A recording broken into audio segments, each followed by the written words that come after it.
Okay, it looks as though we are up and going with our college prep English class for homeschoolers on May 28th. And I'm going to share the screen here.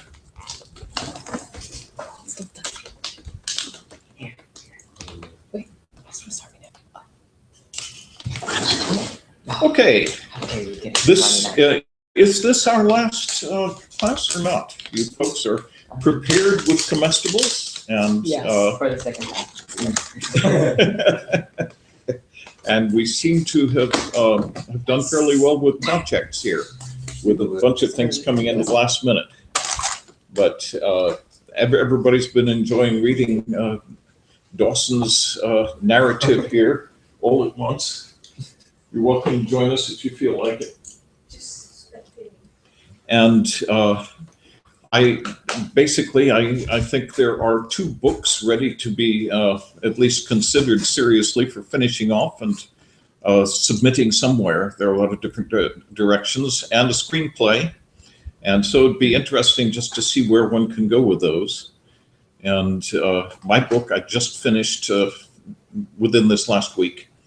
And first draft, it's still got a bunch of little twiddles that need to be done in it. But it's sort of nice to be getting something done. Okay, let's take a look at our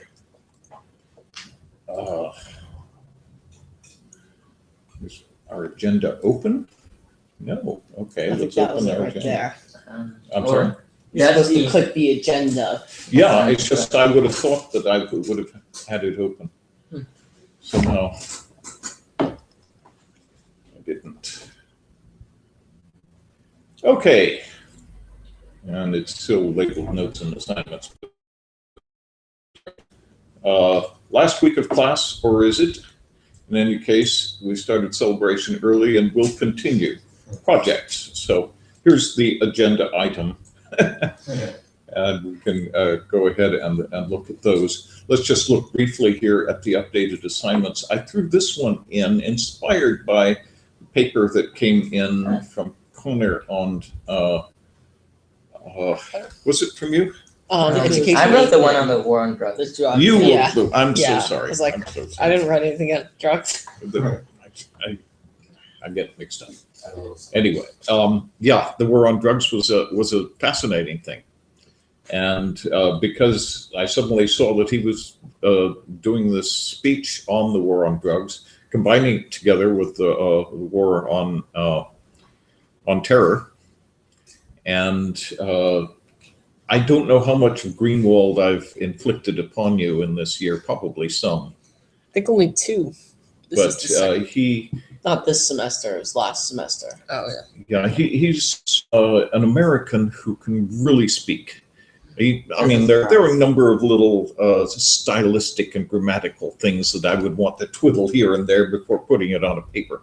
But the words are so immediately at his disposal, and he has the right ones handy and manages to do it all entirely unscripted.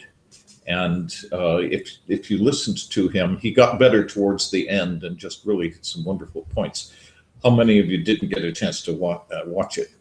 I didn't watch it. Yes. Well, I didn't get much done at all. Yeah, on a lot of things. I was taking the Common Core test all week. Yeah, but I was able to see those. So nobody saw it. Did you? No, I saw it. You did. I wanted to. I had it on my computer. And I still saw it. The only thing I wasn't able to watch was the one at the bottom, the only subject that's left. Okay, that one is able to also very nice. It's a wonderful thing, and as I said here, highly fecund interlocutors. I'm sure you looked those words up, right?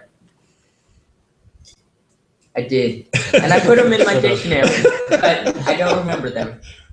They're worth knowing. They're worth knowing. It's not as though you're going to encounter them every day, but they're certainly worth knowing. And sort of to balance off his liberal leanings, we have Melanie Phillips over her. Did you deliberately put the picture of him on the left and her on the right? Right. Anyway, yeah, it's good stuff. And I enjoyed listening to that. I thought he made some very good points. And again, it's the language itself. Now, of course, you know who he is, right? It's a Salmon. Rushdie. Right, Salman Rushdie, who was banned by the Ayatollah Khomeini and condemned to death for writing a novel. And but he has written a number of very interesting things, and he expresses himself beautifully. Okay, let's go back and look at a couple of other things. Okay, well, first of all, let's look at the projects that have been handed in. I don't have all of these up, but let's look at the ones that I do have up. There was very little that I could intelligently say about your script. I mean, you're using the language that people use, and so correcting it's kind of hard doesn't really apply in this particular case. Even if you're not fond of the use of the language people usually use, but it's fine. Of course, you've done all of your stage directions in present tense, which I gather is the standard for that. Yeah, I think the same thing in the text, because every time I export, it exports it into this text, this font. I think it's, they use, I'm trying to remember that. I don't remember the sort name of of it. like typewriter font. Yeah, that's what they, yeah, it is. Courier font Yeah, system. Courier, yeah. They said they do that just, there's no reason why they do it. Just because they Just used because people back then who wrote the first scripts used a typewriter, so to honor them, yeah. It's traditional. Traditional, But yeah. can you tell me what is specifically different about typewriter font from all of the other fonts we've looked at? I'm trying to think of the correct word.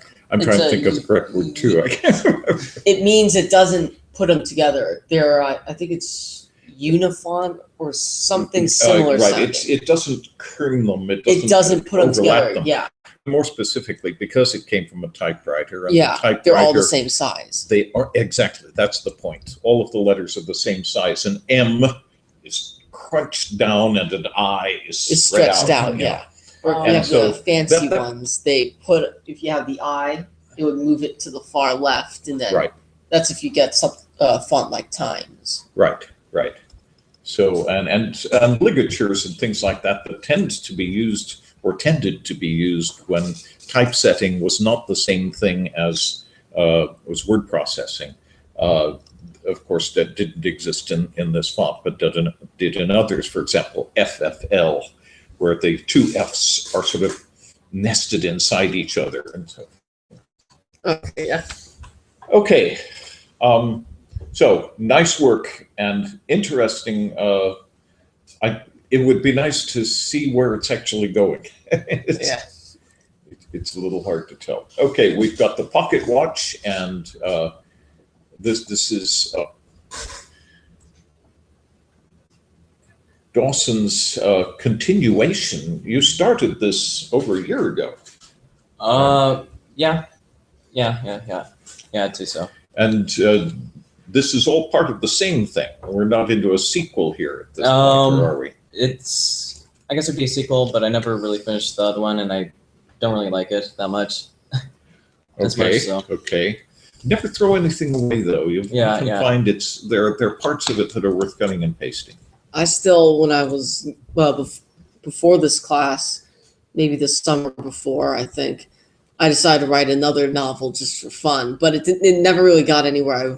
Where I never really got to a point where I wanted to continue it, so I just stopped it. But I never deleted it. I just kept it around just for fun. I would just every now and then I would just pull it back up and just. Yeah, I've got several of those sitting around. Yeah. I think we all. Okay, little suggestions. One of the things I really enjoyed was your use of landscape Yes, vocabulary. I was just saying, Yeah. it sounds like Wow. Tolkien. Very Yeah. Tolkien. Yeah, it was great. But it's really so nice to see somebody using the word glen and dell instead of gulch and arroyo or something like that. Yeah. No, that was really nice. I suggested perhaps you do have a good deal of quagmire in this, but perhaps fen and slow and swale might be useful. All right. Slough of great despond. Okay. I'm not sure what was happening here. Let's see. Sir Richard said, that malicious thing must have led that other peasant by whom you call Bob astray. I have no idea what that meant. I was just utterly baffled. I think that was really bad editing on my part. Okay, yeah. Basically, what he's saying is that thing basically led Bob astray, but he's still kind of unsure on exactly Bob's name. So Okay. I understand it. yeah, I know Okay, what you're good. trying to communicate, but It has this whole phrase for some reason has a So- very Tolkien feel to it. I think. although it does. Is the peasant the person you're referring to? Probably. yes, yeah, it The is. Yeah. malicious thing. Yeah, it's because was he thinks that Bob's a peasant. So By the peasant, you were leading Bob astray? You're saying the malicious thing, which is lower, says so-called the will o' the wisp, is leading Bob astray. But this is someone talking. He's not familiar with the name Bob because he's never heard it. So the person, yeah, the basically. peasant who you call Bob. That's Yeah, pretty much. Yeah, if you take away the by, I think it would make more sense. just if you Or take present away by the whom you call. if you take away other peasant by whom you call. So then they said the malicious thing that Oh, malicious thing must have led Bob astray. yeah, take But away he the doesn't- by. And Yes, but simply he who doesn't you know call what a Bob is. You know, kind of like so. But yeah, just take away the by and then it makes sense. Yeah. All The right. malicious thing, Okay. This is very nice writing. I have a little to be changed here. A couple of little, yes, that's goods. What else have we got? I know there's got to be more. Good grief. Got one down here. For the next several hours, they kept up a fast pace as they went through the reticent and mystical landscape. I heard anybody refer to a landscape as reticent before. I forgot what its meaning was. I always thought of reticent as somewhat reluctant and well, if you're in a Tolkien This is forest, they somewhat really can be secretive. reticent. They're reluctant That's to let you possible. leave. Yeah. Yeah. you could well have forests with interesting motivations. Like the old willow. Yeah, Yes. What's the Fangorn Fangorn, forest too. yeah. No, I What's don't the see name of the anything else willow here. I tree should in, open the other one. I didn't. Oh yeah. There was little to say in this one. Let's find your one of your other ones here, Dawson. Let's see. That one was Into the Woods, was it? I like the name of your chapter, The Calm Before the Storm, the next chapter, The Storm. I thought that was really funny. I started laughing when I saw that one. Thank you. Came up with that title at the very last minute. Perfect storm. Yeah. I didn't read They could have said something like the storm, which previously was mentioned, was calm, or something like that. The storm previously calm, which no longer so. Signal strength low. Let's just hope Uh-oh. this works. That's not good. No. Perhaps Okay. it's just the. This the is glitch. extensive writing here. Very, very interesting concept. Nothing to correct there. Both millenniums and millennia are appropriate plurals. I rather like the Latin plural rather than the other one, but that's a matter of choice. All right. Not going to marry someone who won my hand in a tournament of whom I had never previously met. Of Yeah. course, that doesn't work. Yeah, it does. Superfluous of doesn't work. So a tournament whom I had never met works fine. All right. Okay. This being bothers me a lot. Being well over 6 feet tall and being heavily built, he was very intimidating. The being is I find that sort of an awkward way of saying it. Something Right. like over 6 feet tall, he was extremely intimidating. We don't need the being there to make it a little awkward. Okay, let's see. But he was the man to which the pocket watch belongs. Where's the superfluous to? I think it's Oh, the yes. one to the left. Now, the important, this is a nasty error, which it's easy to gloss over and not even notice, but you have the to in two places. Is the man to whom the pocket watch belongs to. You see, that's against the rules. You can say he's the man to whom the pocket watch belongs, or he's the man the pocket watch belongs to, but you can't have both twos. Okay. And which is not appropriate when you're referring to a human usually. You would want to use some variant of who. And of course, he invented it also when it's also you get two O's. All right. Okay, and oddly enough, just seem it needs to be set up by column. You'll see places where that's not done. Feminine weapon due to the range of the bow. Well, we've been talking about the bow a number of times. We don't really need to repeat it, and we don't want that kind of repetition. If we like, use a. Wouldn't that Would make be it the- not yeah, have a contraction? I'd say no. Because if you put the contraction, then it's The weapon it is is range. range of. Right. Because the apostrophe makes it into the contraction. Yeah. That one has the apostrophe here. It's supposed to be Due to No, you're its right. You're right. It range. doesn't belong. It doesn't belong there at all. The apostrophe shouldn't be there at all. I'm sorry. Okay. Yeah. You only have the apostrophe s when you're making a possessive out of a proper noun or something like that. It's when not you're saying used it with. is. Yeah. Absolutely.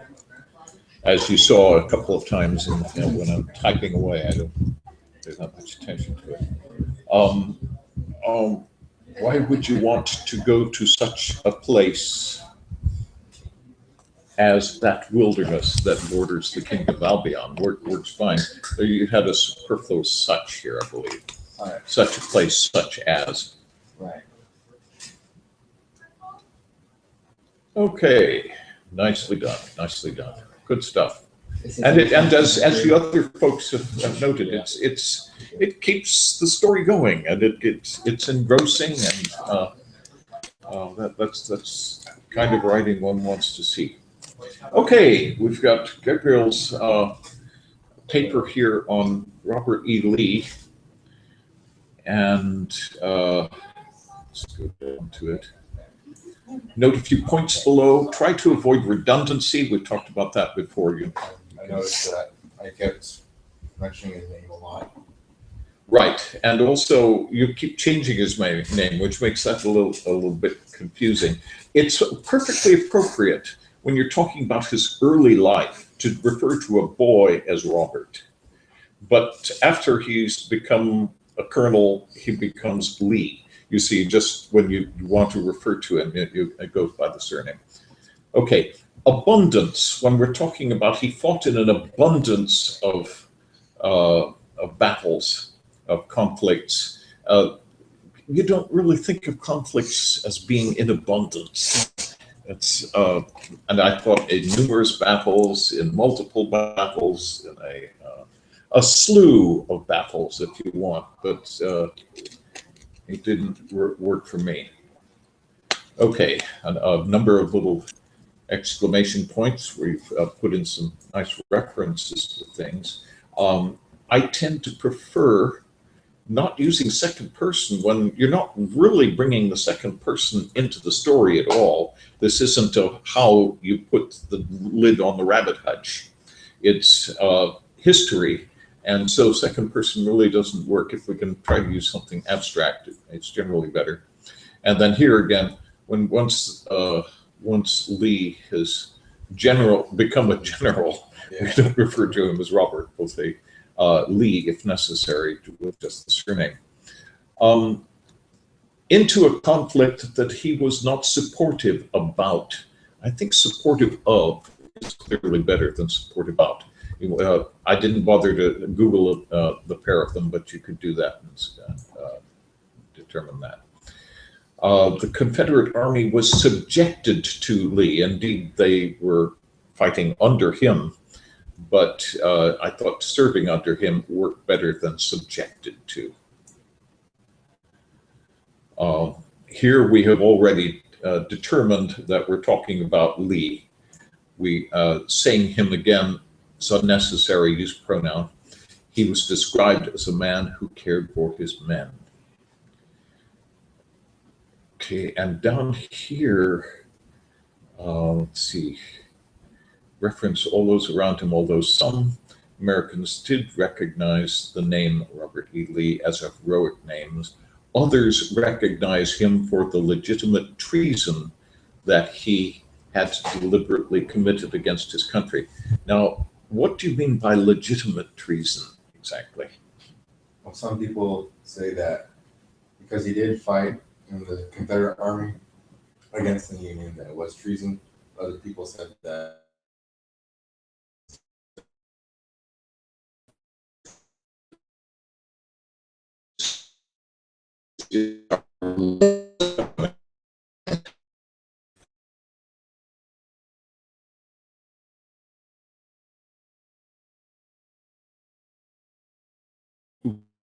Committed treason for the right reasons. If the South has I honestly seceded- would have, if I had to go against my family, I wouldn't want to be the one to shoot them. So Oh yeah, if the South had succeeded and seceded, if you read their history book, Robert E. Lee would be a hero. Yeah. Oh, we talking about the Civil War. Yeah. Yeah. Like, And the funny thing is, Grant actually looked up to Lee. You know, he did not think he could beat him. You know, Although I look, think strategically. when it says Probably subjected eventually. to, I think Grant, you really would be subjected to him because a lot of his battle strategies were charge in the front and everybody gets shot. Yeah. Because I did a Okay. study on him and he used mainly just you dump all my soldiers into one place and hope I overwhelm the enemy before they all die. Yeah, he was even throughout. If you were to look at the history books, he was not as great as a general. Yeah, as Lee depending was. on the time period which you read, he was a hero and then he was a general, but he wasn't a good general. Now he's a hero again. He's going back and forth in the public Yeah. spectrum of how good he was. No matter what they use, I think everyone still admire his. Yeah, military. everyone Yeah. still respected him because he was known to be a very good general, Yeah. good, fine leader of men. So a lot of the soldiers, even in the Union, would say they'd even be somewhat scared to going up against him because of all his experience as a general before. Yeah, my only objection was the collocation involved in subject to. Yeah. Just didn't work. I felt serving under to fight under to would be a little bit better. There was something up above here that I don't know enough to be absolutely certain, but for some reason here you're saying he would lead the charge against Confederate forces Oh, that was repeatedly. Yeah, Okay. it's supposed to be. Now I know he fought for the Union Army for a while, but I didn't know he ever led them against Confederate forces. Yeah, no. This is supposed to be the context that he was already serving or leading the Confederates against. Right. Well, he did. And that was just used to type in the word Confederate. That's all. Okay. So it's correct to change it to the Union. Well, it's happened before. Yeah. Okay. Very nice. Oh, Very which one nice. was it? Battle of the Roses, I think. It's foggy and the flags were the same. Oh, And so the two armies they charge and they're killing Yeah, each the War other. of the Nope, Roses. nope. I killed my soldier. Yeah, one of them was a white rose, the other was a red rose. And they couldn't tell, and so everyone was Couldn't- killing their own side. It was Yeah. mass confusion. That's why I thought it was funny. Habsburgs and the Yorks, right? Yes. That's why I thought it was funny about the Civil War is when they were to battle and nightfall was to come, they would both agree to stop firing and they'll resume in the morning because it's different now. You have night vision and soldiers look different. But if you were to be fighting in there at night where no one had any vision, you could very well just shoot your own men by accident. Well, that happened. In fact, that happened. Yeah, to Rockefeller. No, I don't remember. Stonewall Yeah. Jackson. Yeah, Stonewall Jackson. Yeah, He led a night raid. He led a night raid, and he thought he was so smart because no one ever thought of that. But when he was riding back, he posted some men in an area to guard. And because it was night, they heard the horse. They thought it was cavalry, so everyone freaked out and fired. They shot his arm off, and then he got hit, I think, in both his arms, in the leg, and like right on the shoulder. Yeah. Yeah. He ended up having to get his left or his right. I don't remember which one. I think amputated. it was his I thought he got left killed. arm. He survived. No, he survived that. survived. He survived it. Yeah, he did. Barely. Well, okay, yeah. Yeah, well, he was actually mortally wounded during Yeah. the fight, and I think he got gangrene like a month later and died. So, Oh, okay. Yeah, he So you died could technically later, say that but he didn't kill didn't. him. Yeah, you Yeah. could But say not he died, but directly he wasn't from the- killed. yeah. Yeah, he was killed indirectly. He wasn't Yeah, killed basically. from the bullet itself. It Yeah. was Mortally Yeah, The wounded. yeah. infection Yeah. that followed the bullet. Yeah. So it's an interesting thought. Okay, we're done fighting. We're all just gonna go to sleep now. We pick up 6 a.m. 6 a.m. in the morning. Okay. Although, if you look at Egyptian history, their fighting was very, very organized. They'd go to the other king and they'd say, "Okay, when do you want to fight?" Okay, Tuesday at 6 p.m. I'll see you there. And then they'd Yeah. go kill each other at Tuesday at 6 p.m. well back Yeah. then. If you go to the Even the not Revolutionary War, I'm going to Before. go further to the Napoleonic era. Those Oh, types yeah. of wars, the way they fought, it wasn't like there's the no- military we have now, Yeah, where ambushes. everyone There's no took ambush. cover and popped out and would be shooting, and they'd have no tactics. ambushes. They just kind They of stood in a they field. literally walked through a field. Gentlemanly, Yeah, yes. it Yeah. was. No, they it walked through a was. field and Yeah. they beat their drums and everyone hears them. Oh, okay, there's a party. Let's arrange a battle. So then both the generals come talk to And each they- other. Yeah, they There meet was in the honor battle, in and then fighting. the way it works is you have the men here and here. Their turn to fire. They shoot, and then okay, you stop. My turn. Then they shoot. It just keeps going, and it went down. Eventually, Who had whoever the better died at trained that- shoots Yeah. that could shoot better, or if you had more troops. Yeah, You would I just would be win, scared to actually. fight in those kind of battles because you have to line up in front of the other men and you fire. Yeah, you just stand there. You just don't want to. You want to be all the way in the back, so that way, by the time you reach the road, you win. But yeah, if it was nowadays, there was no such thing as meeting your enemy's leader, having them in a building. If they were, they would definitely be spec ops that come in to capture. Yeah, but Yeah. pre I think 1600s, there was as time was going on, they were creating a kind of gentlemanly sort of fighting. There's all these different rules you Yeah. should do for Yeah. fighting. Yeah, You should because- And if you You didn't can't do it, if you refused to take those rules, then you're just seen as completely Dishonorable. dishonorable. You're Yeah. dishonorable, and then the entire didn't- world yeah. hates you, and no Exactly. one's ever going to help you ever again. yeah, basically. Mm. And It's the same Yeah, thing that's about pretty much how I remember one of my teachers in my church. He was saying how back then people used to give, like, back then, all the way back in like in the Middle Ages and everything, people gave their word, Mhm. and that was one thing. You know how many people lie in court, but you know how they still do that, right? You put your hand in the Bible and you take an Yeah. oath. See, for people back then, when you took that, they could trust your truth because no one would ever break their Defy word. the Yeah, or Bible. in the Yeah. Middle Yeah, Ages, the usually. same thing. Mhm. No one would defy against that. Or if you did, no one would ever trust you. No one likes you anymore. The entire Your world entire hates you. life is screwed Yeah, over. because your word Right. wasn't any good. But Yeah. nowadays, we have contracts, everything that you have to sign, and that's kind of how you get your word. Because- Well, it's now you're held accountable for in it. the old Nordic cultures, your word was legally binding. If you Exactly. said something, your town would hold you by it. And you're Hold you to it. yeah, Hold hold you you to to it, and you would be killed, right? Mhm. If you Well, I don't remember, but they would stipulate their contracts just like we do. But on without, paper, but not in on word. paper. There's no reference. They It says just say it. I will tell you with my word that he did that. Okay, we trust you because you said your word. And if Well, both yeah. words, if two words, both people were giving their word, and they were both saying the opposite, then they had to fight. I believe I don't remember that. something like that, and they Yeah. believed that whoever It's had usually the either true that word or- would Would win. win, or- yeah. or like burning one of their hands and seeing which one kills the fastest. Yeah, Then that person was innocent or something like that. yeah, something like that. Yeah, some of the things they did were really questionable. During the witch Yeah. hunt, okay, if you're a witch, when we drown you, you won't die. But if you do die, then you're not a witch. And oops, we're sorry. Yeah, Okay, it's too late that now. was terrible. They throw.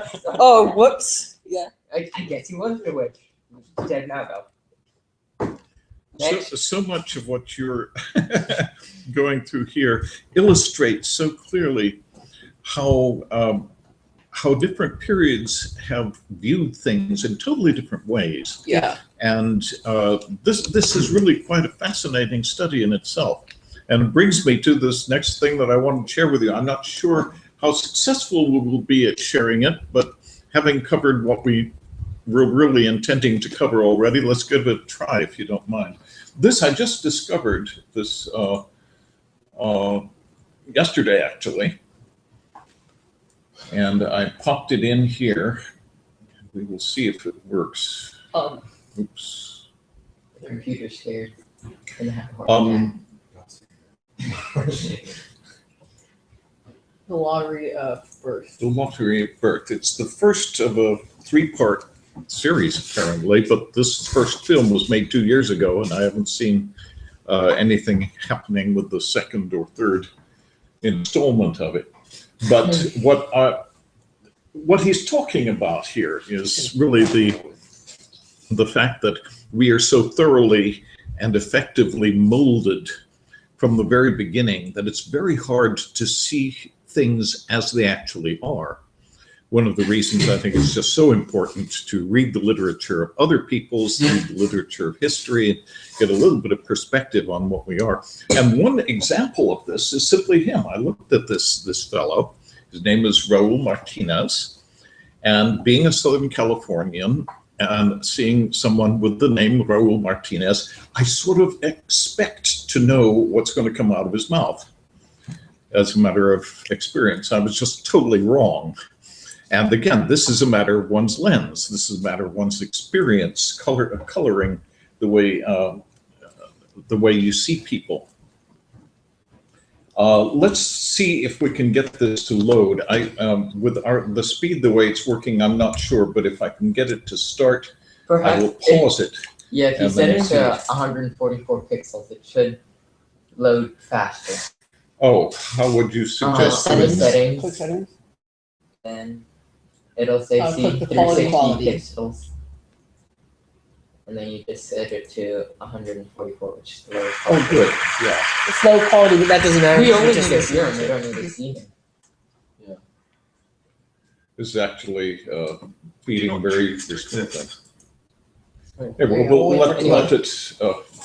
Another Accrue a little bit here. quick thing about lenses, I'm not sure if it was here that I heard, but during World War II, the Nazis, when they were, I think it was here that I heard it, when they were exterminating the Jews, they didn't do it grudgingly, because after a decade of hearing the same thing, that Jews are evil, Jews are evil, Jews are evil, and they're less than human, and so on and so forth, you read their letters, and it's just talking about it, and it says, today we processed another 600. The men worked really hard. I'm so proud of them. Oh, and tell Klaus that if he doesn't do better in his history test tomorrow, then I'm going to be very cross with him. And you have no idea, unless you get the context, that they were talking about, we killed another 600 Jews today.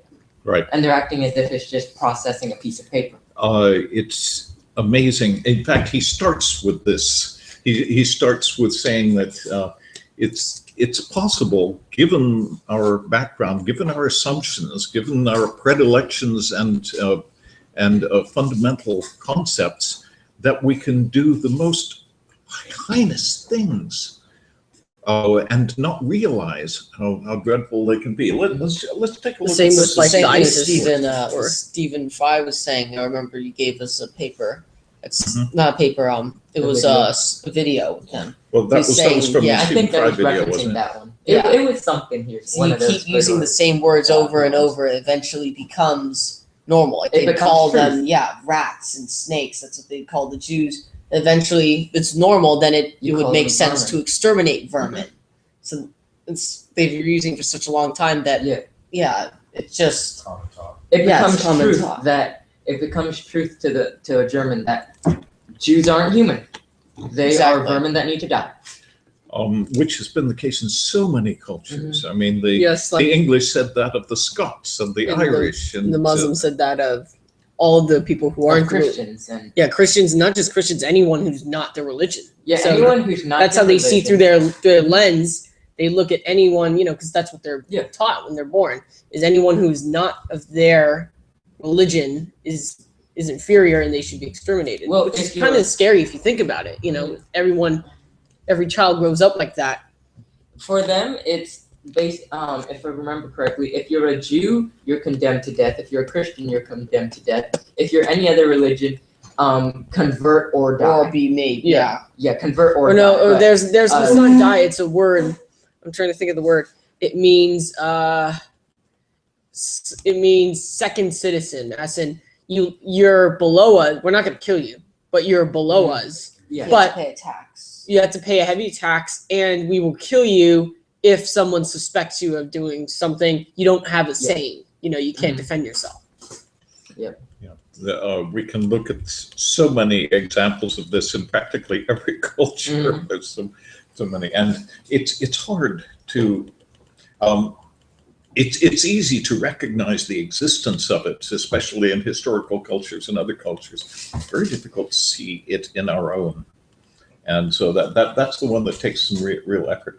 Let me see if I can back this up. It's not really loading very far, but I'm going to try starting it at the beginning again here. I hope this is going to be loud enough for us. Shall I see the minute? Yeah. Oh, it's down there.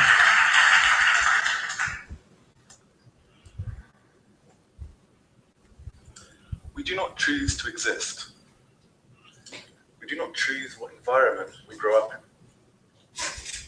The people we become, the lives that we lead, the beliefs and values that we learn to hold, owe much to the lottery of our birth.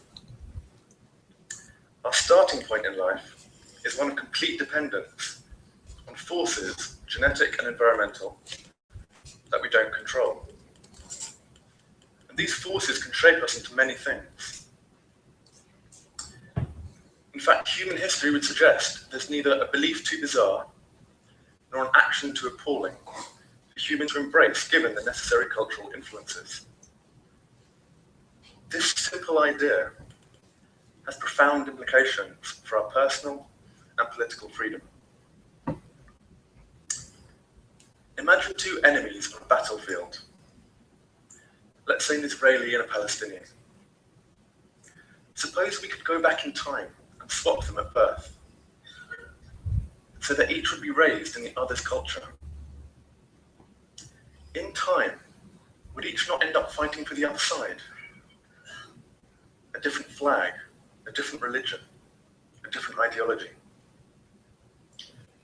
This outcome would certainly surprise no one.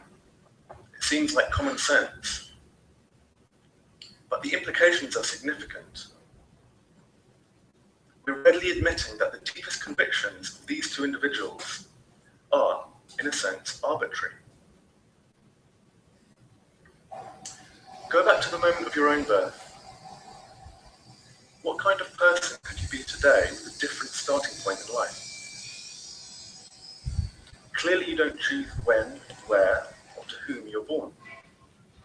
You don't choose to be born a Muslim or a Christian, rich or poor, into a war zone or a peaceful suburb. So think of all the human cultures that have ever existed that you could have been born into. A Maasai tribe, medieval England, fascist Germany.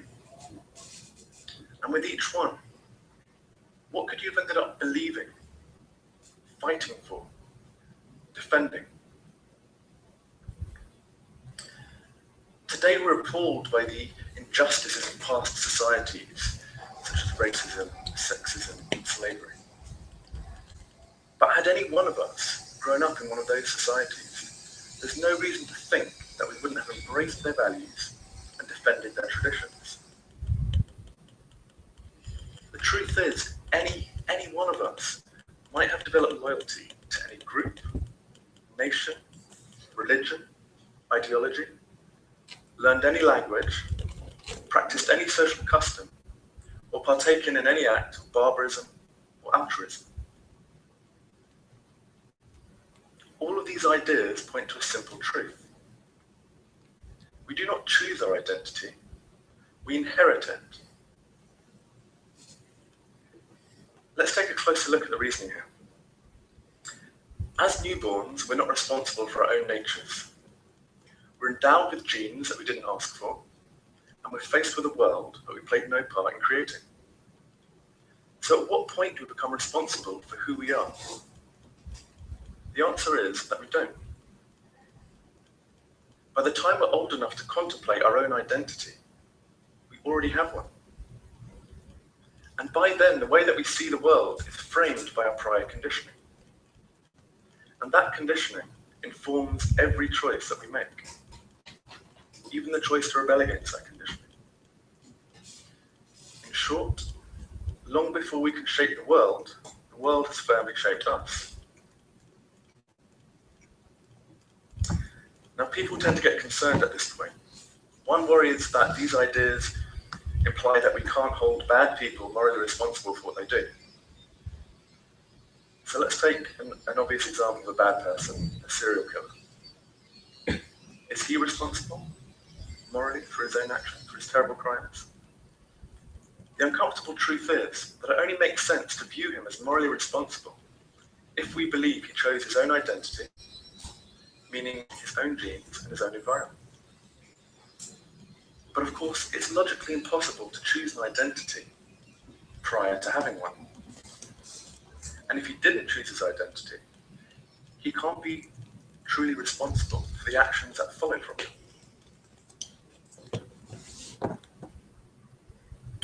Consider this true story. A middle-aged married man develops an overwhelming addiction to child pornography. Ultimately, this leads to a criminal conviction. But the night before his sentencing, he's rushed to hospital, complaining of severe headaches. A scan reveals a large brain tumor. The surgeons operate, they remove the tumor, and the man's behavior returns to normal. 6 months later, his paedophilic tendencies return. He goes back to his surgeon, and sure enough, a portion of the tumor has grown back. They operate again, and again his behavior.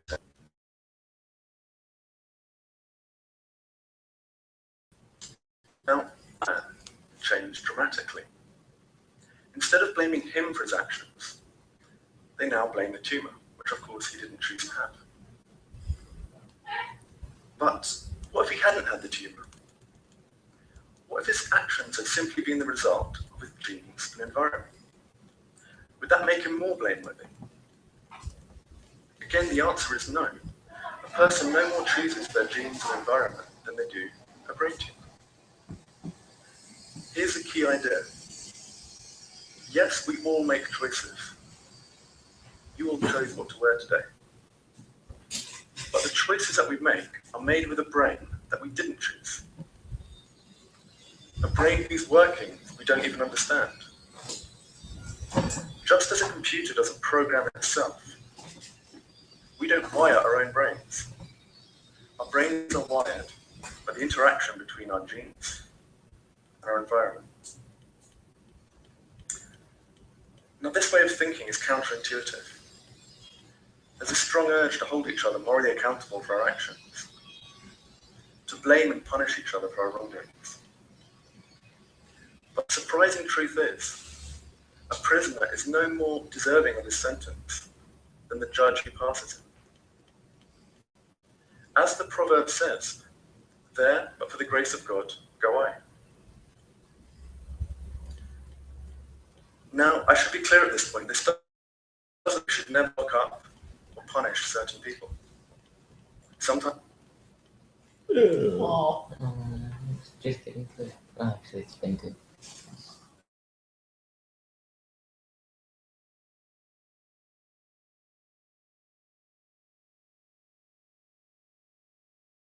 It's not now. Oh boy. It's I that think you probably infamous. It's the infamous timer. It's not responding bar. Well, I guess.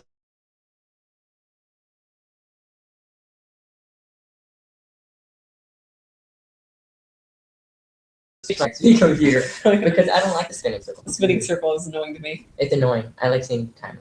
The timer Actually, what I want is the little walking dinosaur, but I don't have that one. I'd have to install it. I'm too lazy to. Sounds fun. I don't know. Every But time that's I my see dad. the timer, I'm reminded of my old Windows XP and the pains of sitting at a computer waiting minutes for something to load. When nowadays it takes. The only thing I ever Seconds. did on my XP was play. What was it? Solitaire? Kids Pitch Deluxe, the original We deluxe. played. We used So to. bad.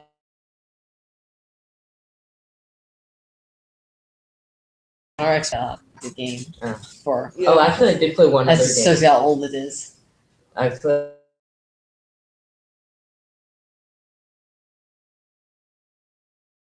crossing the road. There's no Rugger? worthless game ever. Rugger. Just go back and forth until That's you the die. entire thing froze. We lost the feed too. Oh, you did. We had this happen before, and somebody suggested something that worked. Is it still The recording? task manager. Oh, yeah.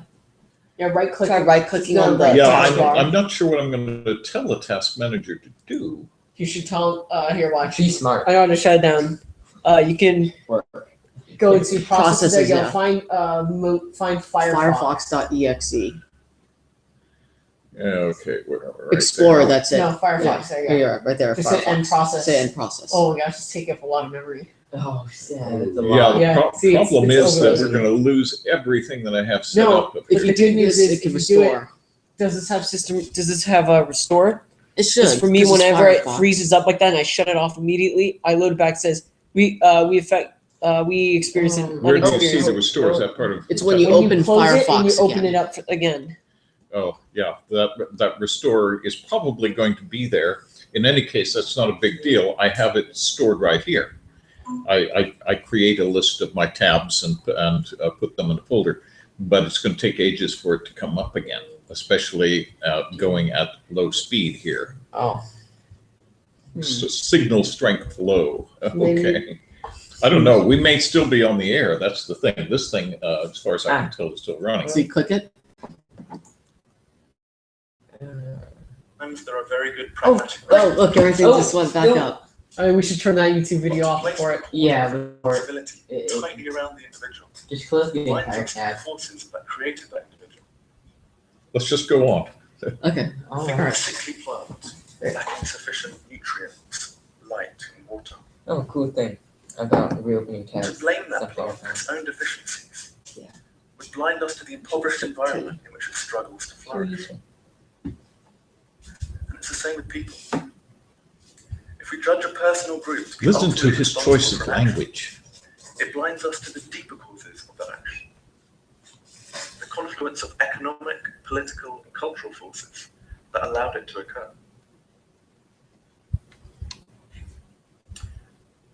Now, once we understand that we are not the authors of our own identity, it's natural to ask, well, who is? For though our entry into this world is arbitrary, the world that greets us is not. Numerous forces vie for our attention and loyalty. Our minds are a battleground of competing forces. And the outcome of this battle determines who we become and the society that we create. Sadly, the forces that win out are rarely the most desirable. Throughout history, people have been conditioned to believe in oppressive ideologies, to support destructive systems, and to believe downright lies. If we're to get beyond our conditioning, we need to question the forces that have shaped us. We need to ask, why do I believe what I believe? Why do I have the habits that I have? And crucially, whose interests do they serve? It once served the interests of monarchs to spread among their subjects the idea of the divine right of kings. It once served the interests of imperialists to spread the idea of racial superiority. Today it serves certain interests to spend $2 billion a year marketing fast food to children, at a time when child obesity is a major public health problem. And each year, I think over $500 billion is spent on advertising globally. And of course, it's not for our benefit. Research has shown that materialistic values that saturate advertising have a toxic effect on human happiness. They're correlated with higher rates of mental illness, depression, and loneliness.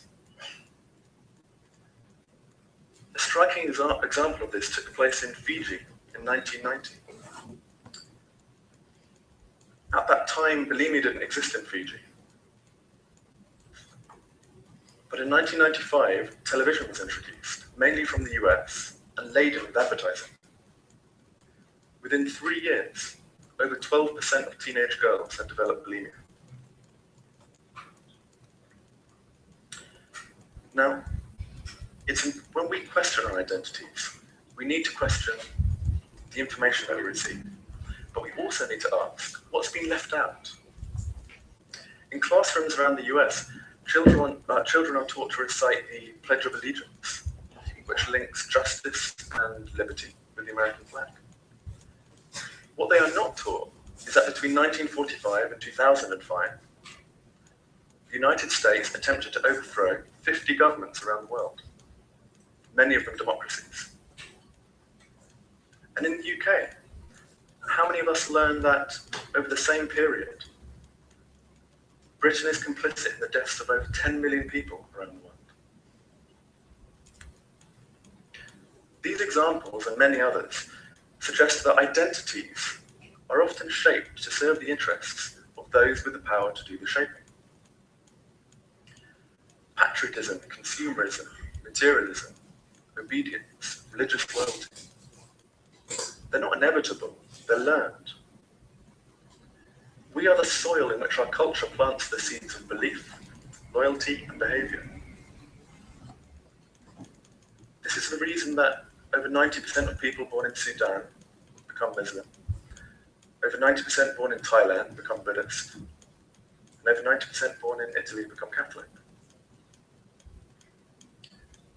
If we're lucky, our culture will plant in us the seeds of reason and doubt, so that we can grow the tools necessary to question our inherited identity and the world that we're confronted with.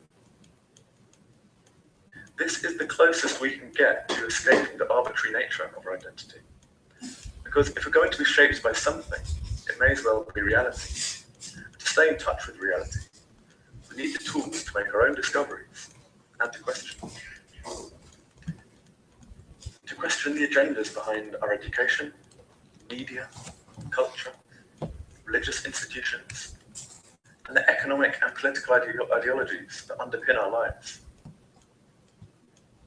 And it's of vital importance that this questioning takes place. To shape identities is to shape the future. But what future are we creating? Our world is scarred by war, extreme inequality, and environmental devastation. If we are to create an alternative future, we can't reproduce the thinking that shaped our past. The thinking that drives our $1 one vote democracies. The thinking that places short-term profits before human welfare and the environment on which we all depend. All these ideas expose the arbitrary nature of our labels and loyalties, the labels and loyalties that divide us from each other and from reality. They provide a potent antidote to the kinds of dogmatic worldviews that compel us to kill and die for flags, symbols, gods and governments whose connection to us is no more than accidental. Now, I've only had time to touch on a few areas of this topic. There's much more to be said. But already it's clear that this view of freedom and responsibility requires a revolution in our thinking. It's supported by decades of research in psychology and neuroscience. To my knowledge, there's not a single scientific finding that provides support for any other conclusion. But the dominant view in our world remains that each person is ultimately responsible for the choices they make. The most advanced legal systems on the planet are founded on this assumption. And it lies at the heart of the American dream, which tells us anyone can become rich, and those that do deserve it, and those that don't only have themselves to blame. As it happens, this incoherent way of thinking makes it far easier to justify inequalities of wealth, power, and opportunity. But though powerful interests may profit from this view, it has absolutely no basis in fact. Instead, understanding that we are not ultimately responsible affirms the appropriateness of compassion as a response to all suffering. It shows that no person is more deserving of happiness or suffering than anyone else, whoever they may be and whatever they may have done.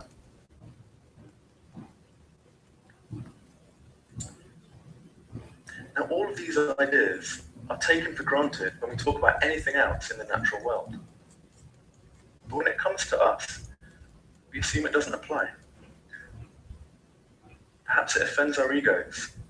It is a humbling conclusion. But it's also empowering. To acknowledge that we are not ultimately responsible is the closest we get to taking responsibility. The more we understand the effect the world has had on us, the more we can control the effect we have on the world. The more we understand the limitations on our freedom, the better placed we are to transcend those limitations. It's through understanding and questioning, not ignorance, that we empower ourselves to create a fairer, happier, more compassionate world. Thank you.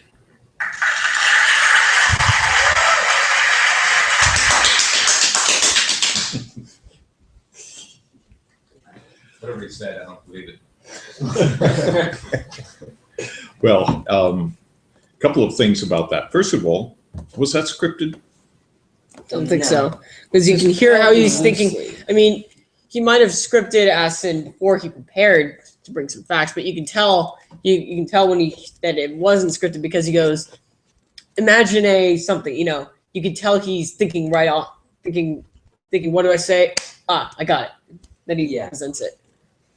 I say it's probably loosely scripted. Obviously, it's not a script. It doesn't have a teleprompter, or it's not like it's not as if he had a card. The in his examples hand. I think he came up with though, those He came right off the probably, bat. he has some sort of plan to go through beforehand. It He was looks- very well done. Yeah, Mhm. I think it was memorized. yeah. There were a couple of places there where he took off in the wrong direction, but you could tell that the word was already there. He was just mispronouncing it and then found it. You see what I mean? Yeah. So, It's imagine if he has a card. It's sort of, it would say something like introduction and then go cover this, and that. And that's all it says. Okay, well, when I'm covering this, I'll use the example of this. And it's just all, it's just improv. It's outlined, but it's not memorized. Yeah. right. Exactly. But the words were so well chosen all the way through. This was solid writing.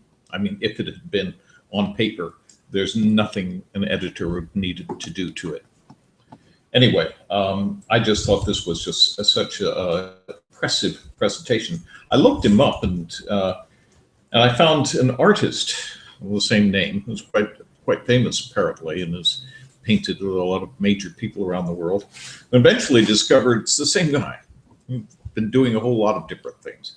But there's very little of his out there. There's almost nothing on YouTube. So anyway, I actually eventually discovered the film itself that he is talking about. And it's not on YouTube. It's not on anything I was able to find and download. It was on a service, however, that lets you watch copyrighted material and it throws ads in. Oh yeah. So Hulu. this Yeah. this has TV. ads in it. Well, actually, it's a different service that apparently subscribes to Hulu and then Yeah.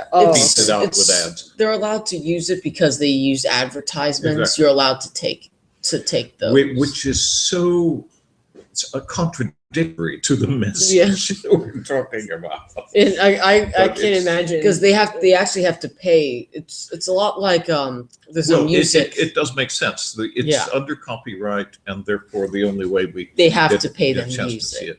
And we are taught Yeah. that things that are under copyright are it's theft to take them if you can. But the way Hulu gets around is that they pay them a small royalty every time it's viewed, and that's why they have to have the advertisements. Is From an because economic standpoint, them. that does make sense. because you can't take music and just post it, especially doing something like that where it's mass distribution. Napster, like Napster. Yeah, it's Taken down. like Napster got taken down. Spotify, there's an app I use. It's for music, and it has It's the I best love thing ever. Spotify. Spotify. And it has a fairly large collection. Like you can't find the Beatles on them, Yeah, unfortunately. you have to go to record because companies. the record companies, they don't allow Spotify to use them. But Spotify, it's just like a radio. Every time you listen to one of their songs, they have to pay the artist and the record company. record royalty. company. They have to Pay they them have to for pay it. them Just, a you know. small royalty, Here, and they make money with advertisements. Or you could pay for a Spotify premium account to not get any advertisements. let's go off in a different direction here a little bit, not very far from what you're talking about. Suppose it were possible for an artist of any sort to put things on the net and provide a button through which the watcher, the listener, the reader would be able to pay the artist, the composer, the author directly. The technology now exists to completely eliminate the publisher and the printer, though they perform no function anymore. If And you this is noticed- really true. yeah. In the real world also, they no longer promote things. They expect the author to do all the promotion. Exactly. Yeah. And a lot of Self-publishing people. is huge now. I mean, if you It's becoming bigger every year. specifically, I'm going to give a really big example. The video game industry Mhm. is one. Before I think I would say since the year 2005 maybe was when there's this whole movement. They call them indie games. They call them that because it's short for independent game development, and it starts because these guys, they want to make their own game, but they don't have the money, or when they go to a company, they submit their idea and all the companies reject them and say, oh, we don't like your idea of a game. So then it just started because a bunch of people didn't like that, and they said, why do I have to go through a publisher? I can make a video game myself, and then I'll just I'll make my own website, and people can pay me on my website for my game. And that's what they do. And these people end up making more money because now they don't have to go through a producer or through any they don't have to sign any contracts. They just make the game and they put it up, and it's very interesting because now everyone supports it too. Even if someone was to release a free game, people would still end up donating to the guy saying, you did a great job, so here, have some. It's a very interesting way, and I like that idea. It's much better than Having a than middle. having to go through one big producer and he goes, okay, I like your game, I don't like your game, so I'm not giving you a chance. I don't like your game, I'll give you a chance. It's a very interesting way of distributing It's an media. alternative that's bothering some people a great deal. It's like Hitchhiker's Guide to the Galaxy, the planet that got rid of all its middlemen. Until they went extinct Interesting because they point. got rid of the telephone cleaners as well. No, it's a very good analogy. Anyway, lots of things to think about there, and always worth asking the real questions. Certain things we always, certain fundamental assumptions we always tend to have. We got to step back and think about those too. Maybe they are wrong, but in any case, let's not stand on them and try to figure everything out from there. Okay, do we want to give this game a little bit of a try? Let's try. Oh, sorry, we should have tried a little bit earlier. Where are we now? Oh, we have plenty of time. Yes, we still have half an hour. What's the game? Basically what we're doing is we pick a word from the dictionary, and someone writes down the real definition and everyone else writes down a fake definition, but you have to make it sound real enough. And how does it go? If they say your definition is the real one, then you win the round and you get to pick the next word. Is that how it works? Yeah, we can do it that way, which works fine. You see, there's a commercial game called Balderdash, which does the same thing. It Yeah. comes with a great big stack of cards. There are some major problems with it. One of which is they don't bother to tell you in what language this word exists, and many of them are not even to be found on the internet anywhere. So it's hard to tell. It's some of it's rather imaginary, and some of it's wrong. I remember words that have come up in there which I knew, and they had the definitions wrong. But it's also intended to make it easier by coming up with very colloquial definitions that are probably going to be relatively indistinguishable from those that most people would come up with. Of course, that's not what we're going to do in here. We're going to choose dictionary definitions. The person doing the choosing, the setter, may choose whether it's the first, second, or third or something definition, whatever seems Most small obvious. enough and clear enough that we can put it down. and then the rest of us figure out something or other.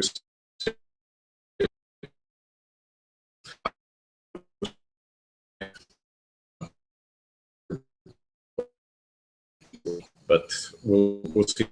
The thing is, when the setter collects all the cards, makes sure to read through them first. So, because if the setter stumbles when reading it, you know that he's not reading his own.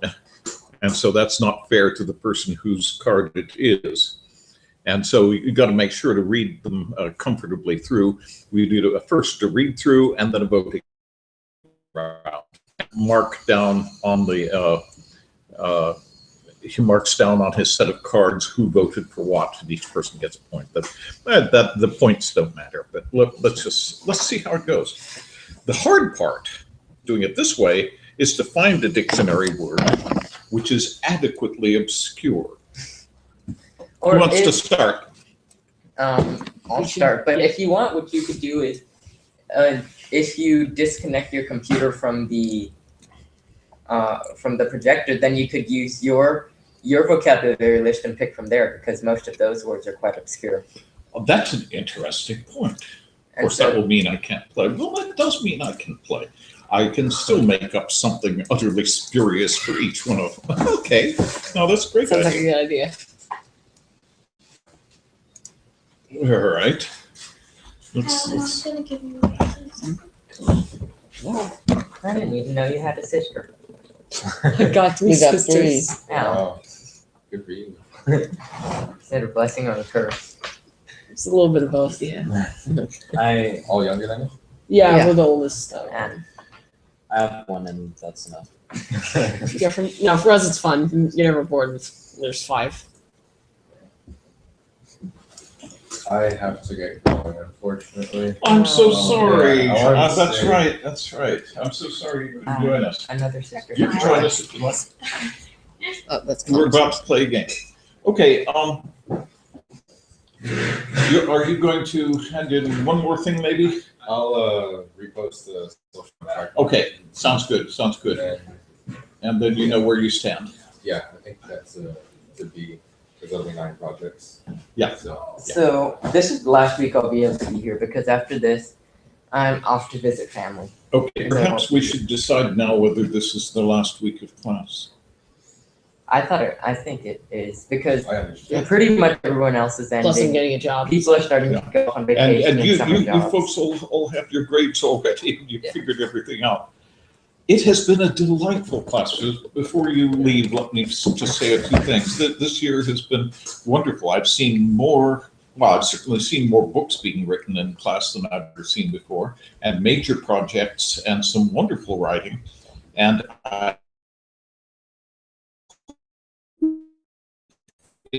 some bringing up the level of erudition. Welcome to as you know. And, let's keep the class open as much as I can over the summer, but something is going in Google, and I'm not sure going to be Google like down, in which case try to contact people if I put together and move on how that works. Why is Moodle starting to fall? Well, Google is exactly what it always was, but it uses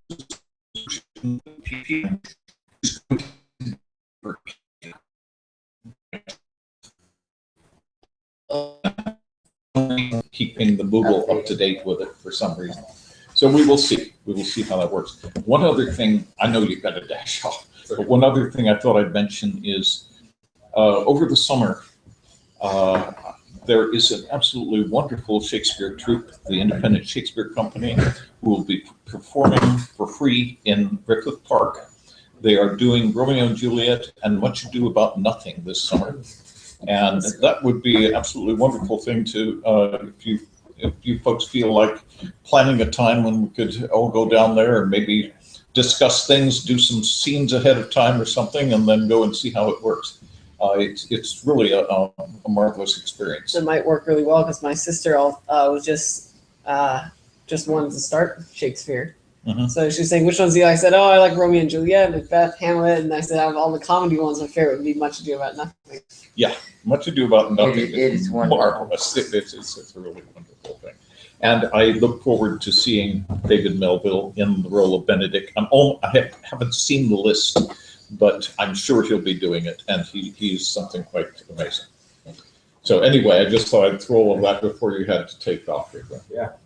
Stay in touch, and if the site goes down, you've got my email. You can send directly to the email. All right. Okay. Have a good one. I don't know, man. Hopefully, I think I'm gonna take a class next year. It's great. So. Are you guys planning to come back next year? I hope to. I'll be starting college next year, Yeah. so I don't know. yeah. So yeah, if I can, I will. Yeah, our schedule's a bit, Up in the especially because I'm getting a job. I don't know if I can even drive down here. Oh, Well, you're getting definitely for us, yeah, because a full-time, not just a summer job? yeah, no, it's gonna be we're not sure if it's a summer job or a full-time job because It depends. the guy we're working with, he said he needed in the summer. Two guys are going, but he's not sure if they're coming back in the fall. So if they don't come back in the fall, we still have the job. So I can't really plan anything from coming down here until I'm certain. Yeah. Well, guess we'll just have to see what the future brings. Okay. Shall we begin? Shall we begin? Let's go ahead and give it a try. We're all trying to You like- folks have such a great distance to go. I realize it can be difficult. Now that I realize how far you're going, I wonder at the fact that you decided actually to come in person as often as you did. I've had some students who've taken the whole class and I've never met them. So when we have great distances like that to worry about, there are alternatives. Where do you live? They must live out. Yeah, Yeah. we live Oh, right yeah. next to Mr. Martin. Yeah, they're dedicated. They're good students. They don't let things like distance get in the way. The number one question we're Thank their asked. mother. Yeah, She's the number one question we're asked. We go, wait, you go to school down all the way in Monrovia? I go, yes. It's the strangest thing because it's almost even though we live in Hesperia all the way down there in the high desert, our life is pretty much down here because our dad's work is an hour drive and it's just in West Covina. It's right. It's fairly close to here. Oh, yeah. Our school is right here. All of our relatives are in West Covina. I'm playing an exception advanced of version one. of Dash. Well, I have a client I'm working with. Oh, okay. The theory is, and Nathan came up with this interesting solution to it, that we should choose words. I suggested choosing obscure words from the dictionary, but it's hard to find obscure words, so we're going to choose them from my vocabulary journal, which all of you folks have read. So you should know them all, right? Of course. I know them, but they're probably lost somewhere in the vast sea of my passive memory or passive vocabulary. Okay, let's see if I can find one here that's adequately obscure. Maybe I should even choose one that that you can guess at. Shall we do that? All right.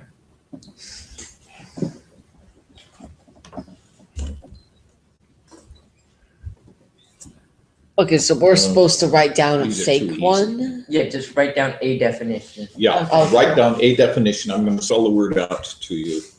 I don't. Oh, you need it? That exists.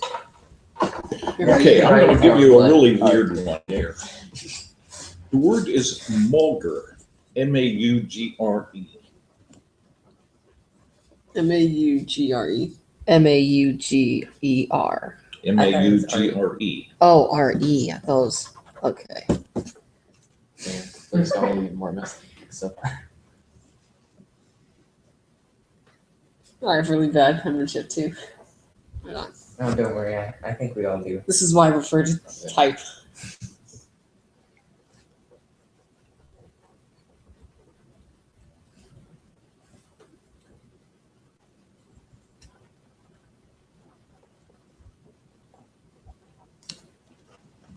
Okay, do we have any more cards?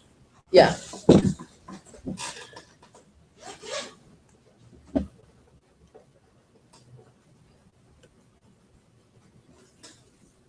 Here. Ah, okay.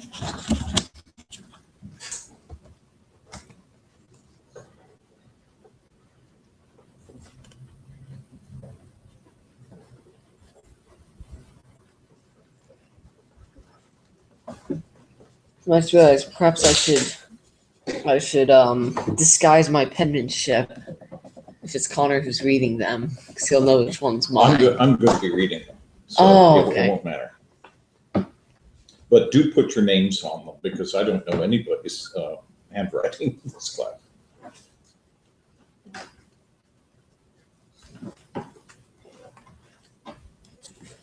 How's everybody doing? Good. Almost there. It's time to make the grammar correct so it works. Try to figure out what it means. Forgot about this.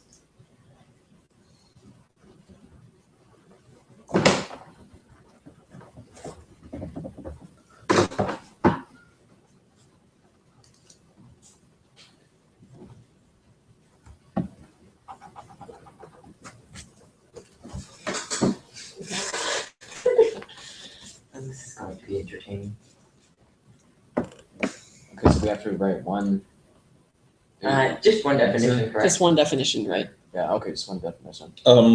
That's sort of the assumption. I'm writing a couple, but that's up to you. Go ahead and write more if you feel like it. Oh, do we write more words too? Just No, just just from more definitions for the same word. oh, okay. Alright.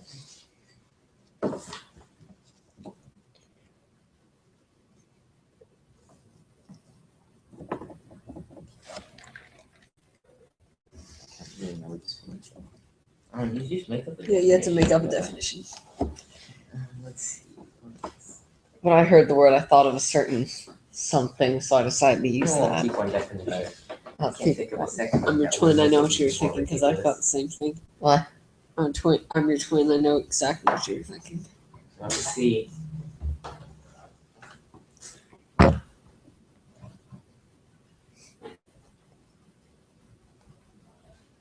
So are we supposed to hand you them? Yes. Okay. Okay. Okay. Wild pets. I knew you guys. I made something else. Okay, Me I too, see a this lot is without any names on them here. Oh, whoops! I raised my name. Oh, are we supposed to put our I names? can't pass them back because I don't know which one came. Oh. Well, we'll know which ones You are. can raise your I hands made when we do the mine. voting. Yeah. That's everything fine. First I shuffle them. These index cards work really well too. They did. Although I think we should rip them in half so as to make them last longer. Oh, it's okay. We I got have we got a I lot. have Even a- at home, we still have a bigger stack. We're going to I don't actually see get these through now. here. Okay, let's see. So wait, we're supposed to Guess which guess one which one is the real. Right. Okay, Mulger. A person who is not what he appears, an imposter. I say that's it. Okay, well, let's just think about Let's it go through the rest of and them. put it in your Okay. mind. Mulger, a balmy and obscure liquid, most often found near lakes, marshes, and bogs. Mulger, to babble in court.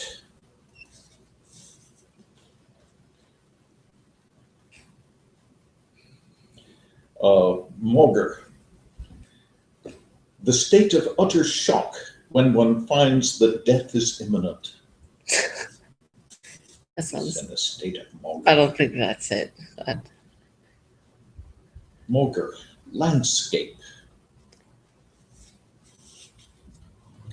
Mulger, notwithstanding, in spite of.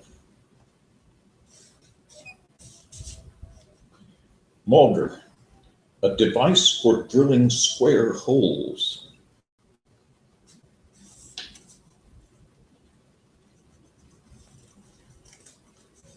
We are back to the beginning. I'm gonna say I think it's to babble in court. Yeah, probably. Yeah, I was thinking that too. Okay, Or the well, first let's do one. the voting round then, and I will mark down who votes for what. Okay. I'm not even sure where I started. I probably started some arbitrary place here. Mulder, a person who is not Yeah, guilty that was the one appears you an started imposter. with. Okay, any I see. votes for that one? No. Mulder, a balmy and obscure liquid, most often found near lakes, marshes, and bogs. I'll vote for that I'll one. vote for that. Yeah. Yeah, I'm voting for that one. Okay. Yeah, sure. That's Homer. Why don't we just use C N K? Yeah, That's say what I C, mean. D, Yeah. N, K. So Dawson voted for this one too? And Yeah, Nathan yeah. too, I think. Yeah. Did you? I'm sorry, in the past, what we've done is each person gets 2 votes. Yeah. But I leave that up to you. Why don't? Yeah, why don't we should do do that 2 way? votes. There you go. All right, Okay, let's sure. do a second vote. Somewhere. Can you use 2 votes for the same card? No. It's not against the rules. That'd be kind of pointless. Mulder, to babble in court. I'll vote for that. I'll vote for that too. Yeah, we'll put that as my second yeah, one. I'll Yeah. put that too. So that's one that all of us voted on. Okay. I like everybody this. voted. It doubles my chances. Uh, But then when you fail, you Mhm. feel like you've doubled your chances and still fail. Yeah, but if you were to, and you could even get more points if you wanted to risk. I can keep score 2 on this. Okay. I'll say the next one is just the landscape because I think I'm the only one who has one Yeah. more vote left. right, we have the shock at death being imminent, landscape, that's what Yeah. you wanted to vote for? Yeah. Okay, and everybody else has voted that. Yep, we've all Yes. voted twice. Okay, so nothing for the square holes, nothing for the person who's an imposter, and nothing for notwithstanding in spite of. I think we did the imposter or No, no, we no, did. no, We no, did. no. You're right. Yeah, Yeah, that's not right. those. Anyway, Notwithstanding in spite of. Now, this is a very strange word, you see, So no because points. what part of speech is notwithstanding? What part of speech is in spite of or despite? adverb, I believe. Wrong. I don't know what Despite, you like- call those. I know what it is though. Yeah. I just don't know what it it is. is. A preposition. So, yeah, despite his Yeah. right. And the problem is, or the interesting thing to note is, there are fewer than 50 prepositions in the language. It's just there happen to be a few really obscure ones in here. So it is a Interesting. preposition. So how would you use notwithstanding. Mulder in a sentence? Mulder, his difficulty standing up, he was quite light on his feet. Interesting. I've never heard that before. No, you wouldn't have. I've never. But if you find yourself having to say something in court and you want to be proven to have said the right thing, but you don't want anybody to know what you're talking about, it's a nice word to have then. Okay, yeah, nobody else, let's see. I The, made mine on the top. You guys voted Mine for was- the mine. balmy and obscure liquid got 3. That's mine. You know, I probably should have picked that up. The Nathan fact that and we all voted and Dawson. Kyle didn't. I probably should have put my hand. up. Well, that doesn't necessarily No. mean Okay, now whose was that? the balmy and obscured liquid. Yes, That was mine. that was yours. Okay, so Kyle gets 3 points. Yay. All right. And I get 4 points for my babbling in court. Wanted to word that obscure. And Dawson gets 1 point for his landscape. Ah. And okay, I guess that's it. Just 3. Okay, you get the idea of how it works. Yes. All right, this whole stack. Let's get another word. Try again. Okay. I'm gonna turn this way Okay. and place this like right here. I'm trying to find something that's actually useful. If I give you poikilotherm, nobody's going to get it, but how often are you ever going to use that? If I give you that one, you might just recognize it. Which one? Colliginous. How many know colliginous? Oh, isn't that I've used it Varying- before. Good for you. Good. Well, for not you. colliginous. I've used colliginosity. I'm not. It means dark, right? Yes, you're absolutely right. It does mean dark. And one of the reasons almost everybody ought to know it is it's used in The Wizard of Oz. It's not used correctly. It is not used appropriately, but it's there.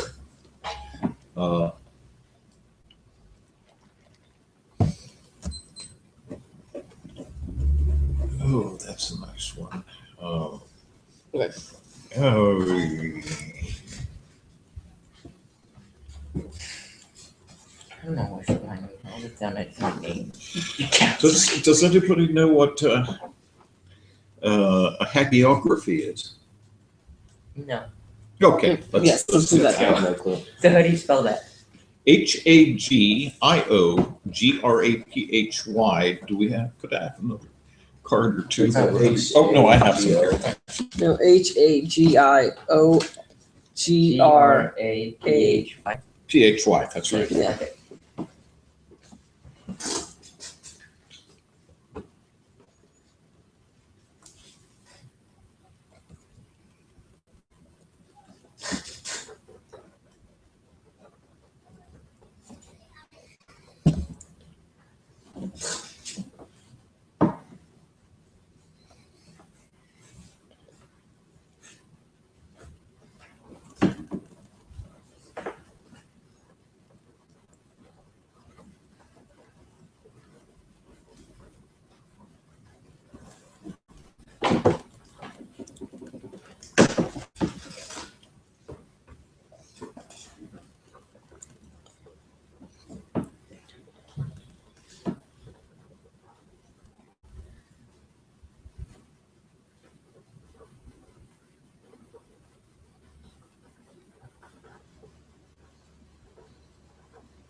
Okay, finished.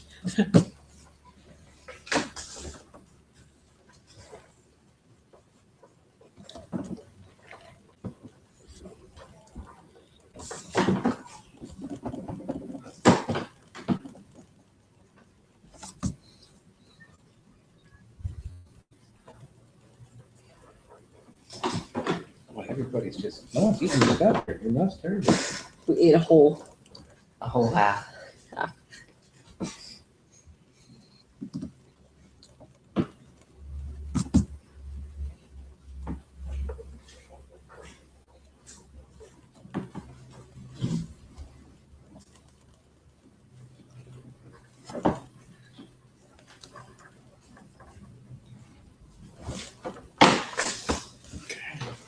Oh, we're allowed to write more than one definition, correct?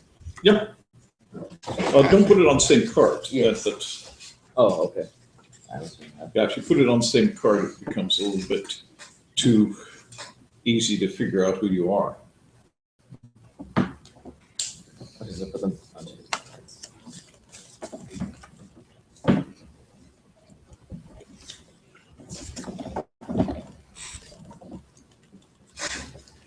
The score, you forgot to mark Mr. Titchnell. Oh, whoops. He has 4.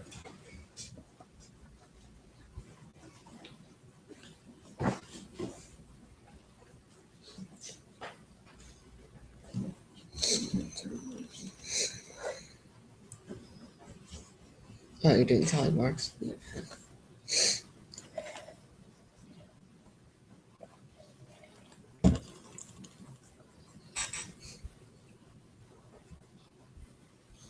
guys drinking Cokes or iced tea? Coke or pepper. Oh, you're right. Yeah, I This is talked to Dr. pepper. Carbonated Yeah. carbonated How prune dare juice. you? Huh? Carbonated prune juice. You can write your liver out. You can put Coke on a car paint job. Nothing away at the car paint job.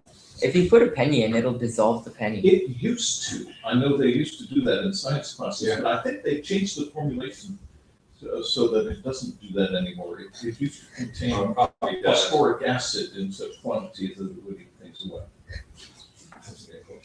It probably doesn't have the bacteria. Yeah. No, probably Maybe not. not quite as I mean, I don't like. As long as it's not a large amount, because the stomach is acid, so Yeah, it's not too. We drink orange juice and we don't die from our insides being burned. Yeah. It's citric acid. It's such Yeah. a But of course, it's a much less concentrated. Okay, has form. anybody got some for me? Yes. Well, I can't think of another good one that'll pass. Yeah. I didn't see it. I did not see it. That's we're done with the ones. Very good, very good. I can use this card again. Okay. This one looks like there's a lot of cars. It's gonna be tough. Yes. Can't wait. It's going to be entertaining. Just sort them around a little bit. Let me make sure I can. That one sounds like a If you different guess the kind. correct definition, or is there even a correct definition? Oh, yes, actually, if you do correct, guess the correct one, I think you get 3 points. Okay. That would be fair considering the amount Yeah. of definitions we have to sort through. Wait, so what do you get 3 points? 3 points if you guess the correct Just the correct definition. And Oh, 1 okay. point for every 1 point person for every who votes on person your who definition. voted on your definition. Okay. So me sticking in 2 just double my chances. Should have just shoved something else.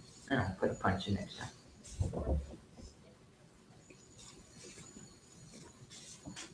Shall we begin? Oh wait, I think Okay. there's a grammar error in mine. Oh well. Yeah. I just realized I can catch them. Well, maybe I should just insert a grammar error into all of them. Or just correct the grammar error. Yeah. We'll see how it goes. Hagiography, the study of haggling.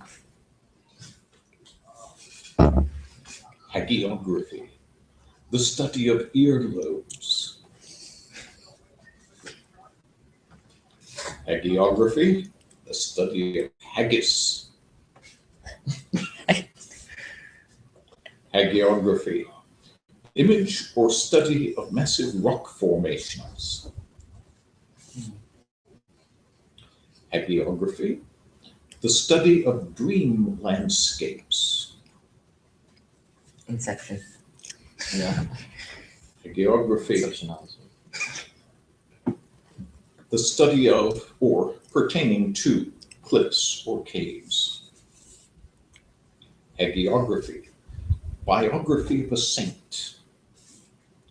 Hagiography, the study of geometric patterns in nature. Hagiography, the study of beavers. Okay. This is gonna be a tough one. Yeah, I'm trying to think. They're all the study of. Pretty much every Yeah. one. I'm proud of you. That's exactly what it would have to be, wouldn't it? It makes sense because Yeah. geography Yeah. is the study of Biology. like, geography. Yeah. So, Yeah. Go with the hag part. the study of haggis. But what is haggis then? Oh, it's sheep. It's sheep. Sheep stomach. innards cooked Isn't inside it- of a sheep's yeah, stomach. yeah, Yeah. it's sheep's innards cooked inside. It's not good. No, I would imagine. Yeah, it doesn't. I've never had it before, so Me I neither, can't but- comment. From what I've heard, it's horrible. Voting round? I vote. Well, I'll go through it again. Oh, Why okay. don't you tell me when we get there? Okay, the study of haggling, No. the study of earlobes, I vote for that one. Just Gonna just play some 2 random ones. the study of haggis,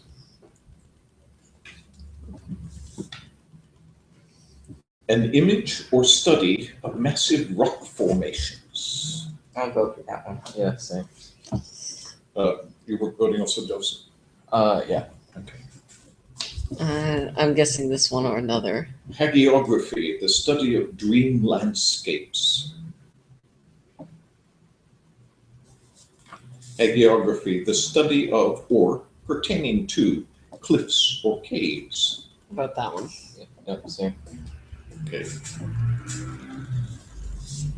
The biography of a saint. I like this one. The study of geometric patterns in nature. Does anyone have a vote? Not that they Nathan. Does has anybody one have any I have votes? vote. Yeah, one. I'll vote on the one pertaining to cliffs. Okay.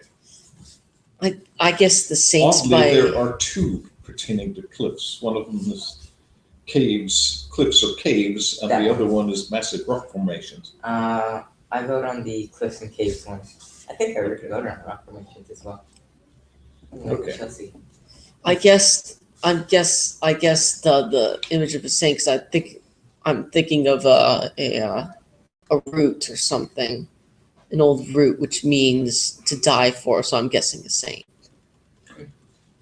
Actually, you're right. That was it. That was Well, it. okay. The biography of a saint is a hagiography. And Yes. by implication, therefore, anything that exalts or Yeah. magnifies the goodness of something or other or somebody. Okay, very good. The geometric patterns didn't get Yes, any. that means I Beavers got- didn't get any. Haggling didn't get any. Earlobes got 2. That was mine. Haggis didn't. This massive rock formations got 2.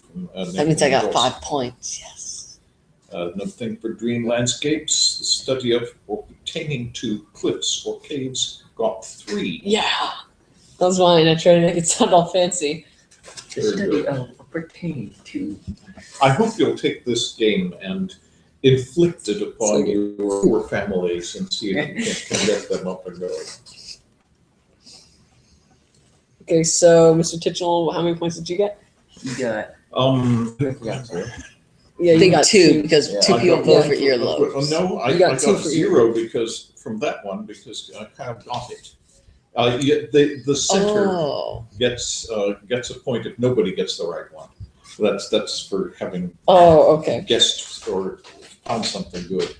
I got 2 for the study of earlobes. Yeah. So do I get points because people voted for my ones? Yeah. So Yes. you got 3 because you Connor- got correct, and then And then 2, so because of the 5. votes. Connor Okay, so one, Connor 2, gets 2, but I think. I think I got 3. you got I got Oh, 3. 3 votes. Yeah. Yeah, that's right. Yeah. Nathan Wow, so got Kyle's yours. Kyle's in the lead right now with pertaining to 8. cliffs. Yes. For some reason, when I heard the pertaining to, I immediately thought it was Connor who wrote that, so I didn't vote for it. You will find that the dictionary is full of pertaining tos. Oh, I should have used that. Are we up for another one of these? Yes. Yeah. Sure. Let's do it. Okay, let's say haptic. HAPTIC.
Is there any limit to how many definitions? Usually we sort of, I've always liked to play that, okay, is everybody done? Let's stop. But if not, then I'll write another one.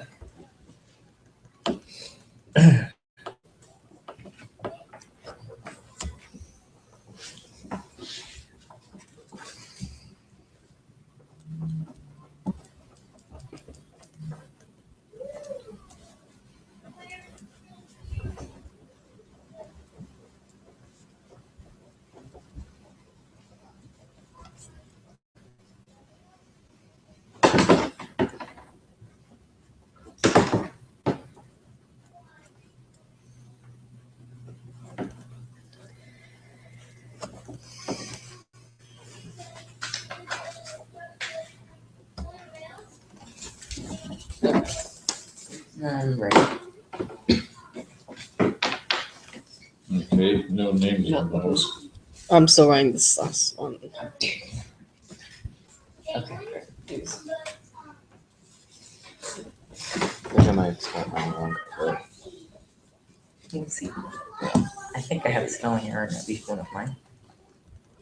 I wonder if mine. God. This is, I remember I asked my dad what his favorite board game was, and he told me Balderdash, and I didn't even know what it was. Now we When I was have a little. better one.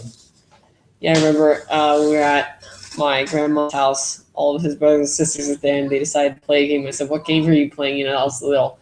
Dad said it was Balderdash. I said, "Can I play it?" He said, and they said, "No, because you're too young to play it." And Yes, that, especially trying to play this version, yeah, you really have to be good at writing. Well, you folks are all good at writing. So, okay. Oh, I'm sorry. This is a big one. now, there are different approaches to this. My son-in-law tends to write long and very involved and extremely creative definitions. I tend to come up with 3 or 4 in the same amount of time. So the question is, you can't really play against each other because you're playing in different directions. And we vote more often on whether it's creative and interesting than whether it sounds feasible. Okay. Oh, I know my name. Made that many definitions. 3. The last one was more of a joke. Just Good. We need some of those. all mine are just kind of jokes. Okay.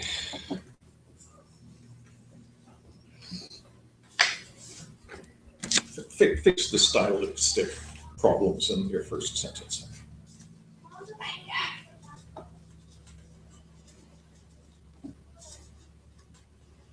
Okay, I'm sorry, I want to look through these quickly. So.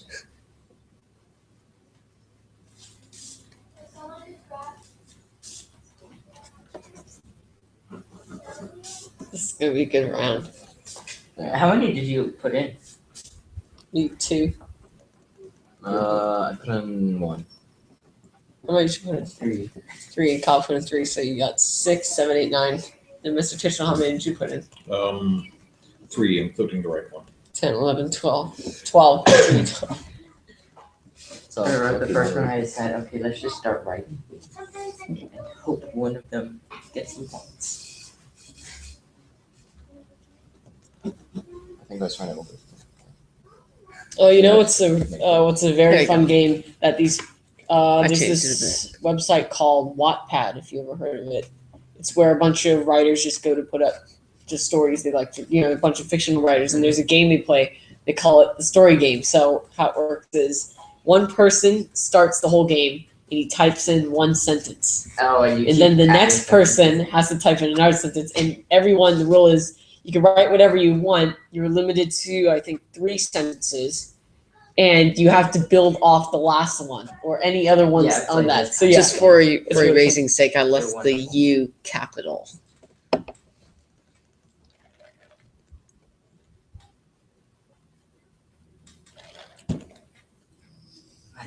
I'm going to do some repair on that one. We'll discuss it later. Apparently, I must have missed something. Either that or in your effort to correct your error, you made it worse. I'm not sure what. Okay, let's see how it goes. Haptic, an abrupt and random flicker of light, almost a coruscation. No, that I put that one in myself. Haptic, recently rediscovered. Haptic, a state of extreme stress. Haptic, not dark or disturbing, as opposed to cryptic. Haptic, an uncontrollable event of joy. Haptic, to be haphazardly happy. Haptic, over-relating to the sense of touch. Haptic, a demeanor of constant anger. Haptic, relating to the calamity of a particular area or situation. Haptic, an offensive tactic in which the warrior places his staff quite considerably abruptly and violently against his opposer's head, leading to death, usually occurs over a dispute of corn. I can see of corn. Yes. Haptic, a person who derives joy from the happiness of others. I noticed the mistake from the one correction you made. The abrupt. The one before it. Well, we'll do a voting round and figure it out later. Yeah. Haptic, lacking corroboration of doubtful validity. That's that. Voting round? Okay. Dang, that's a lot to choose from. Yeah. Mhm. Well, that makes it more interesting. Yeah, it makes it even more fun. Haptic, an abrupt and random flicker of light. Haptic, recently rediscovered. Haptic, a state of extreme stress. Haptic, not dark or disturbing, as opposed to cryptic. I vote for that one. Yeah. So. And goes. Yeah. Haptic, an uncontrollable event of joy. Oh, yeah. Yeah. Same. Looks like everyone did that one. Everyone? Yeah. Haptic, to be haphazardly happy. Haptic, or relating to the sense of touch. I'd vote for I'll more vote of for that these one. if I had more votes. I vote for that one. I vote for sense of touch. It's Three. Yeah. It's 2 for that one. That's my. I think we used up all our votes. I used Yeah. to Yeah. I think. Yeah. Everyone yeah, used up that's all the right. votes. Well, I used up Anybody- mine. Anybody have any votes left? Kyle has one more. No, I just used it for that one. Okay, Oh, so we're okay. done. A demeanor of constant anger, relating to the calamity of a particular area or situation, and an offensive tactic in which a warrior places his staff quite considerably abruptly and violently against his opposer's head, leading to death, usually occurs over a dispute of corn. I would vote for that. I would vote for that out of creativity. Yeah. Same. Although I have none left. I feel like voting for that one. It really sounds so much like my son-in-law. He had one, an absurdly large umbrella, usually given in recognition of a new fence extension. Anyway, okay.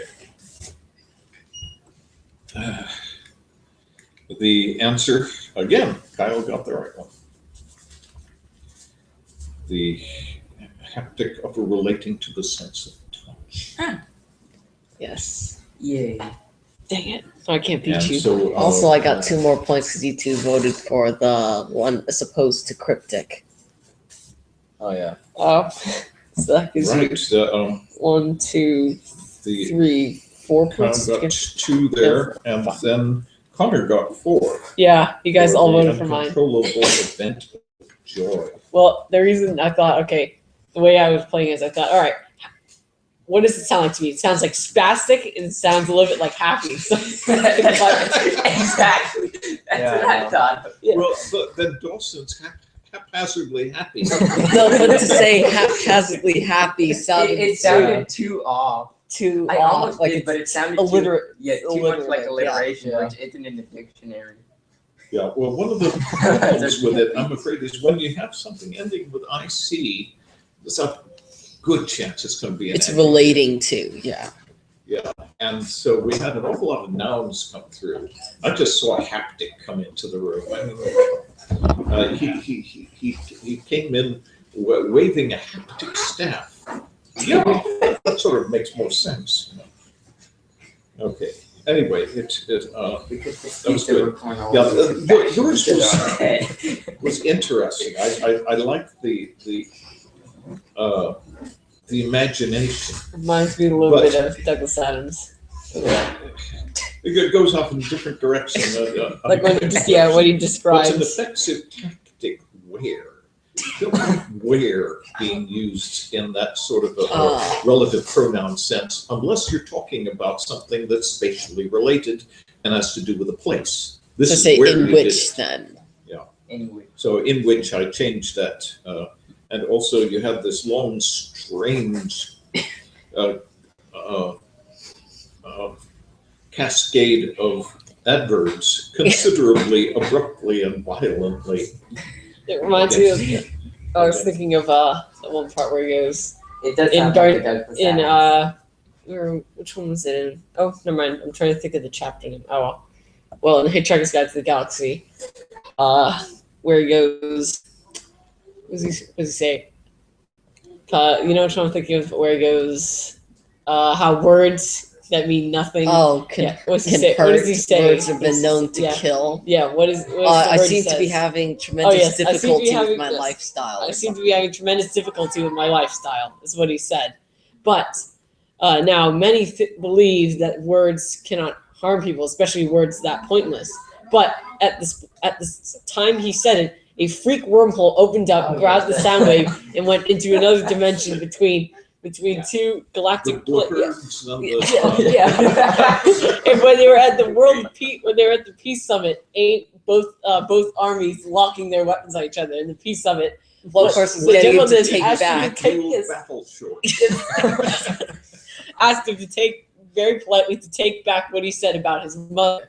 And when he turned away, the freak wormhole opened up and the words, I seem to be having tremendous difficulty with my lifestyle came out. And to them, this is the most obscene Unheard of. and unheard of Insult. It led to the death of millions. And Well, isn't, yeah, I guess it did. they eventually They eventually attacked discovered the problem and then decided that discovered the source was Earth and sent off this massive battle fleet towards Earth, which due to a miscalculation in scale was yeah. then swallowed by a small fall. Yeah. Oh yeah, I forgot about that part. That's funny.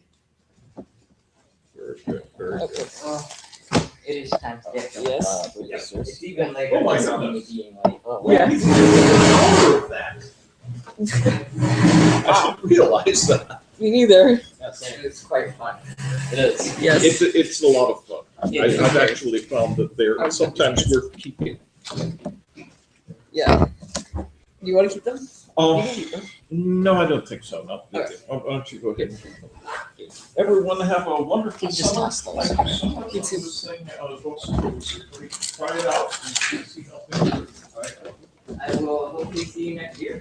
Okay, sounds good. Now let's stay in touch. If the site goes down, let's use email, and I will find something else to use instead. You can use a WordPress page or something like that. Okay. Okay, and Yeah. If This is really what. in the next week or so you want to send in more, that's fine, Yes. but that's good you brought it up. So that okay, Okay, all right, thank you. have a good one. All right, thank you. And thanks for all your effort, all of you folks.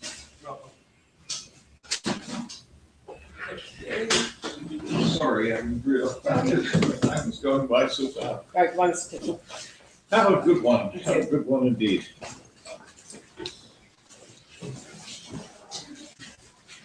And what you do about nothing is probably going to be fascinating this summer.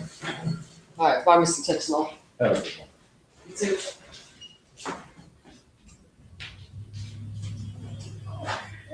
What's the moved around in the room? I can never turn off the messages. There's different facial features. Apparently there must be. And their hair is different. Like it's the same cut, but just like the way that it settles is different. Hmm. My mom used to work with like special needs kids. She had a couple of twins, so we had to try and figure out what the differences were. Mhm. Have you ever heard twin talk? I'm sorry. Twin talk. It's where twins develop their own language. Oh, that It's so would make strange. an awful lot of sense, wouldn't it? Yeah. I will be back in just a second. Okay. Bye-bye.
Ayoka, how are you doing? Good. What are you up to? Getting things set up? Yeah. I haven't seen you for quite a while. Really? Yeah, you've been in this class for a couple of weeks. No, it was last week. Was Ayoka here last week? Yes, it was. Oh, but The week he before. wasn't here, was he? I think you've been trading off, Yeah, which in a way is good because they're not terribly compatible. yes. Are you having a challenge?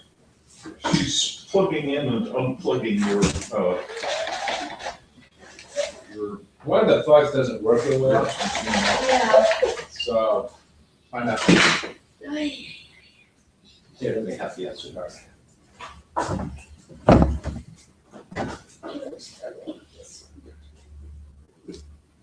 Okay, now that's working. Okay, that was working.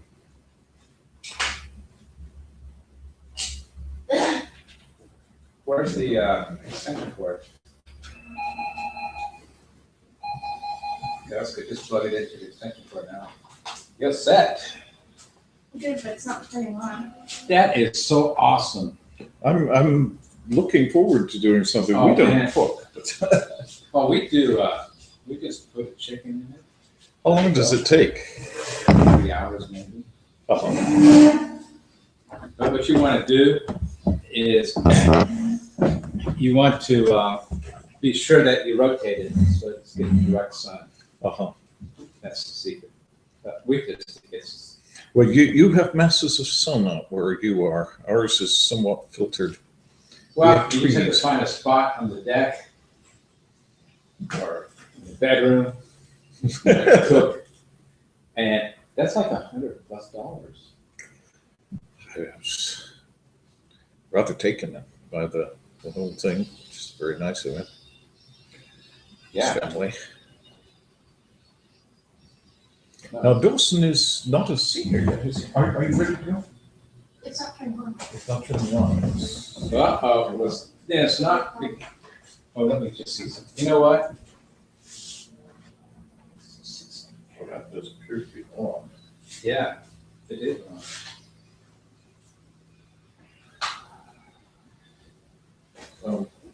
Let's try plugging it into something else just in case. Let me fix it like that.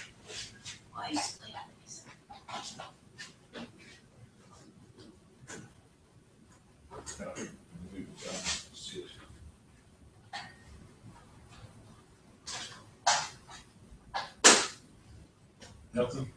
Okay, let's try this. Let's try this. Let's go to a different source for a second here.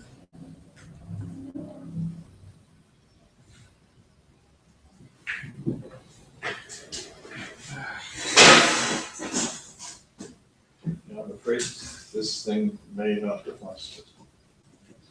Here, Dennis. We dropped it.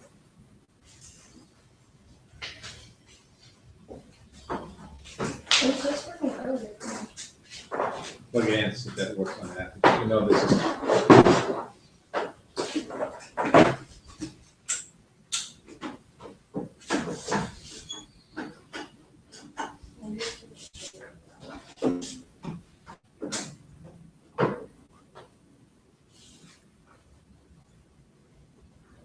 Because it was just working earlier. We know this is live, so Did you drop it? I was just trying to pull it back because it wasn't working when I tried pulling it.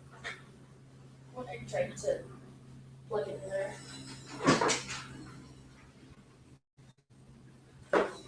will it work with batteries? Yeah, we don't have batteries in that thing. What size are they? It actually takes, what is it, 6 Ds? Yeah, it's like the big round ones. It's like 8 of them. Was it 8 Ds? But that would be right in order to get 12 volts. I'm afraid this has died again.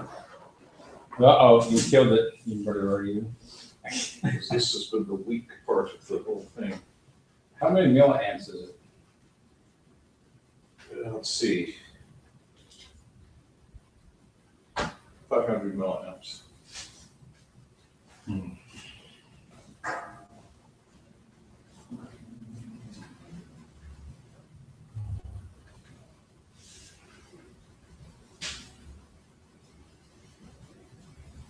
Oh well, you take the big one here and go ahead and warm up.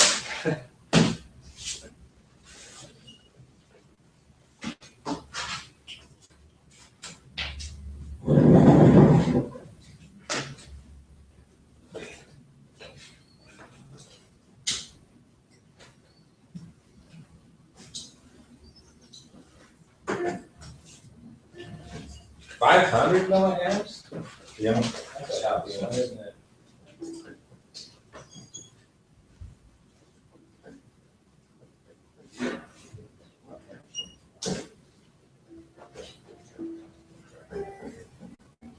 Goodness.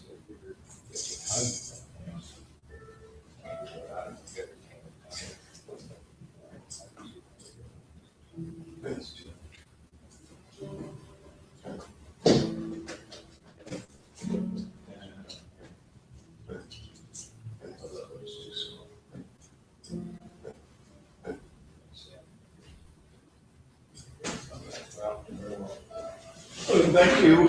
Yeah.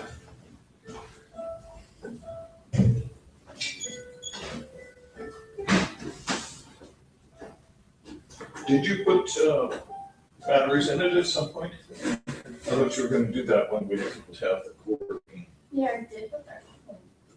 I see, but it did work with them, didn't it? Okay. Oh, well, maybe next time.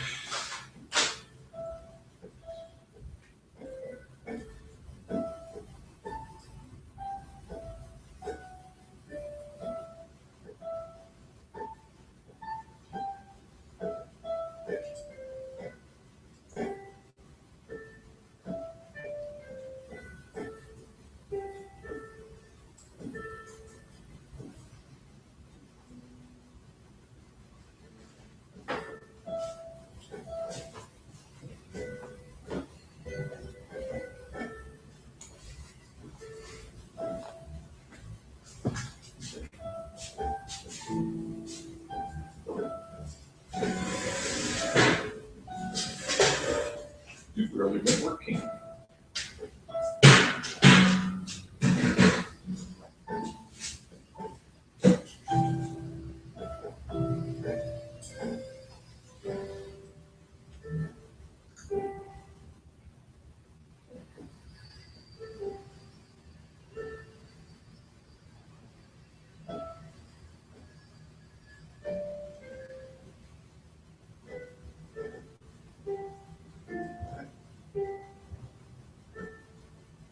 Almost.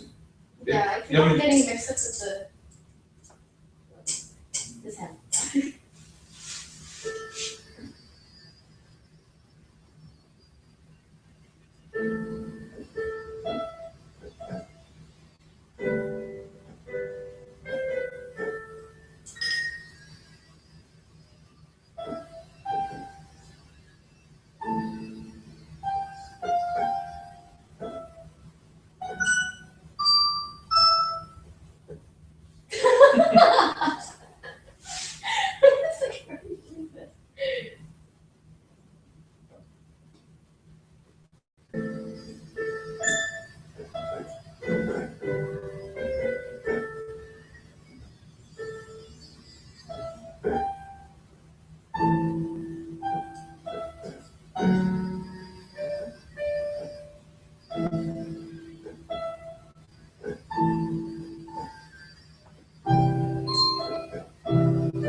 Very nice.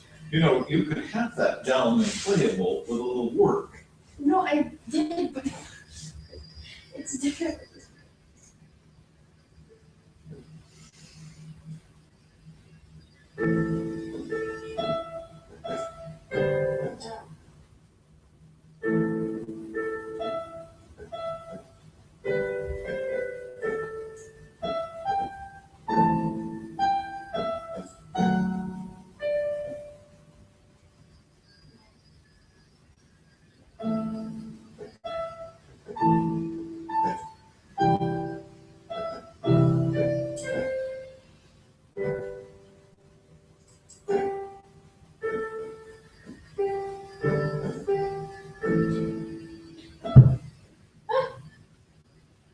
Do that.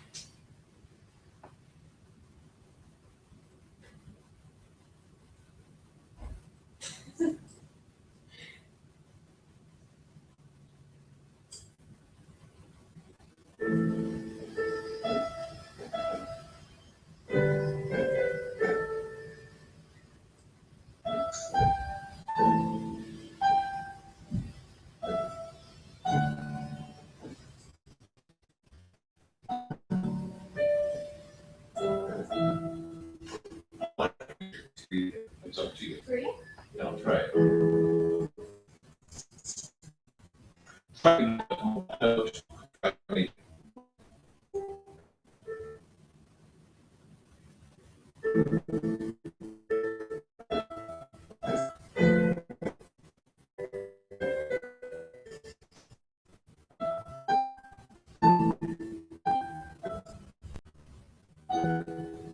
Get that right.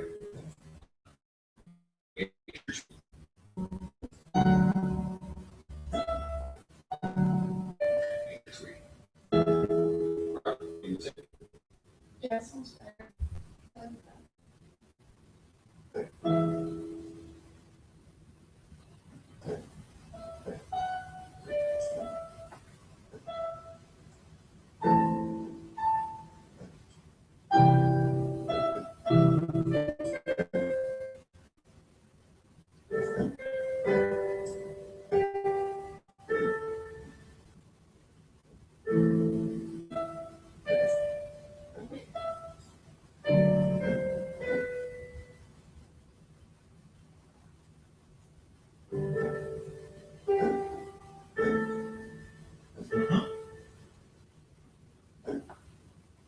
Very good, very good. Let's, we try a little follow the leader, or do you have something else you want to show me? I'm gonna try to follow later. Okay, let's try it.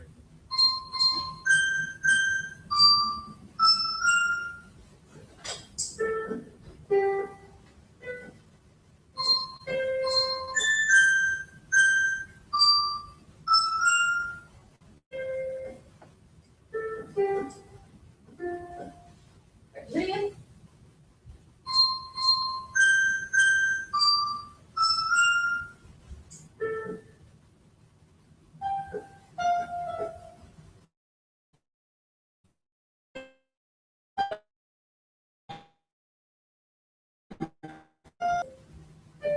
You got it. Very good. I'm going to run out to my band and just get my other little keyboard. Okay. Did you, by any chance, have to bring the box for this? No. You have the box. No. Oh.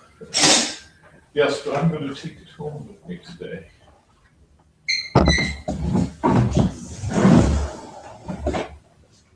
You don't have it with you, do you? Snap the tables right. I like the box. It's, you know, Yeah. thing to keep it in. And how you doing, Kyle? I'll go get some paper towels so I can wipe the table. That's why. Don't worry about it. Just use that end.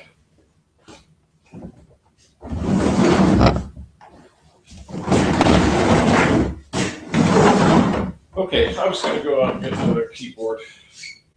Yeah, I'll do that. I'll be right back. You two play some follow the leader with each other, okay? Can you do that? I can't promise anything.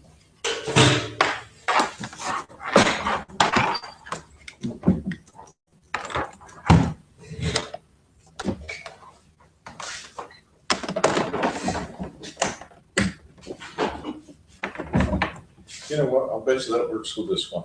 I want to just test it.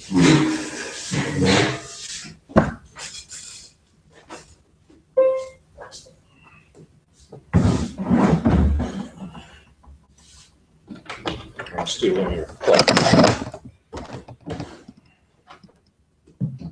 Yep, works perfectly.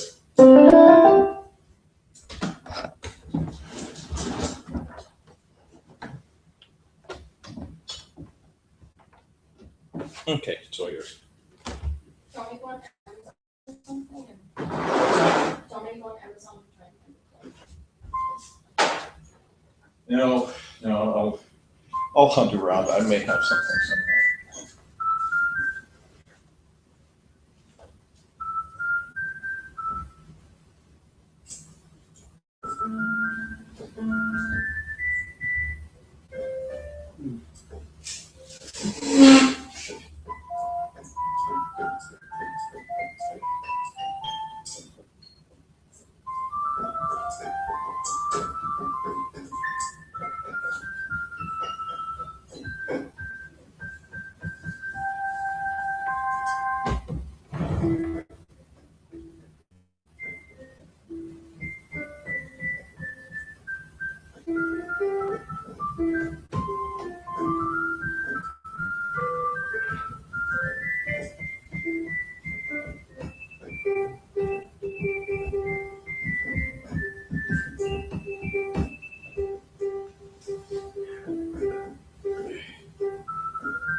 Okay.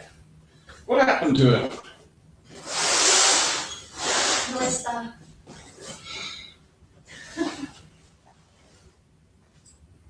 Are charging the Alberti base, I think it's called, was it? Alberti base, yes. I practiced it so many times and I couldn't even get one of these and with it without totally messing up.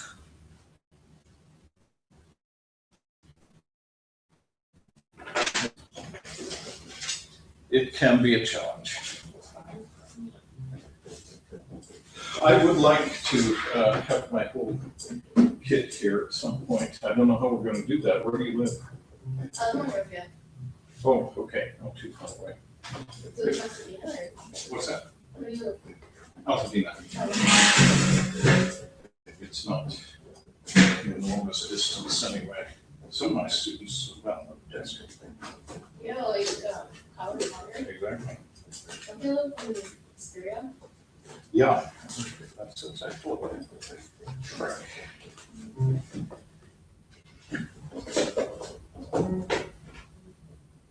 I'm sorry, go and play something.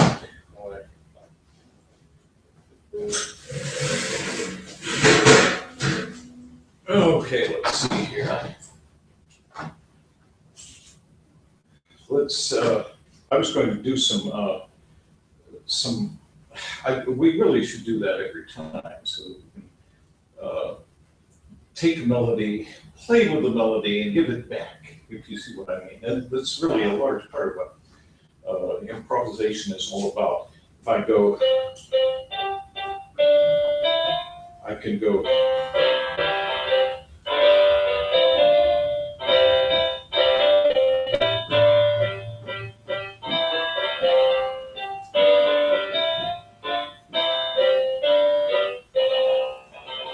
You see what I mean? I'm just making a whole phrase out of something. So if I give you a different something, can you make a phrase out of that? Both hands. You see what I mean? Mm-hmm. So if I go, try that.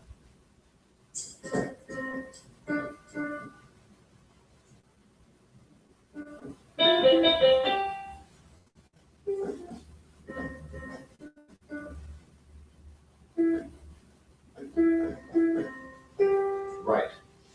Now go on with it. Do something else with it.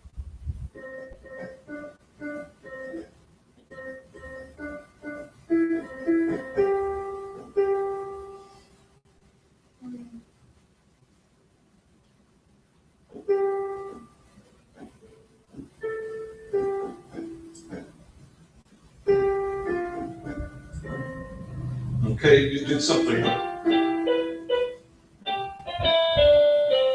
Is that right? Right there.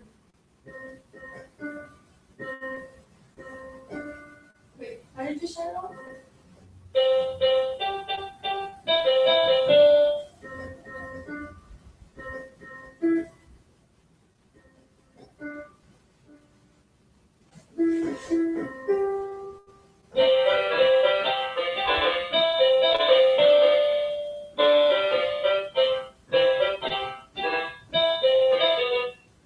I'm having trouble with this keyboard.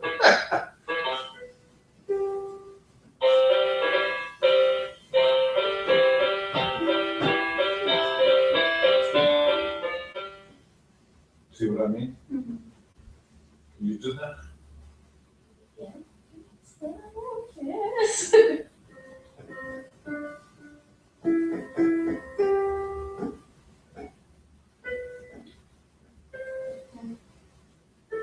You could easily, yeah.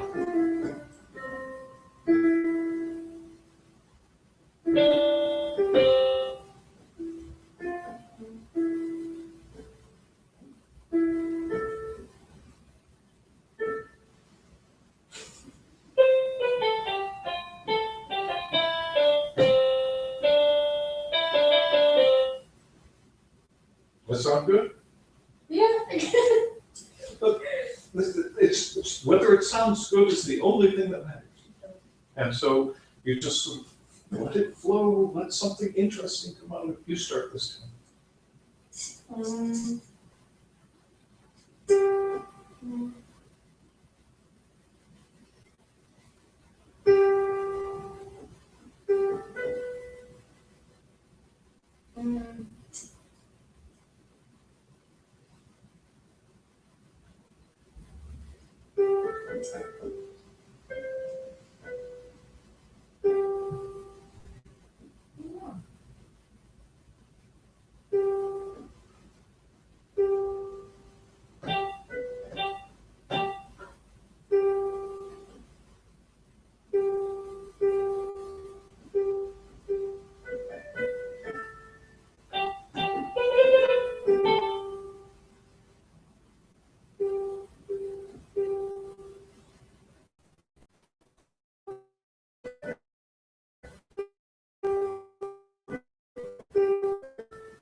I like people.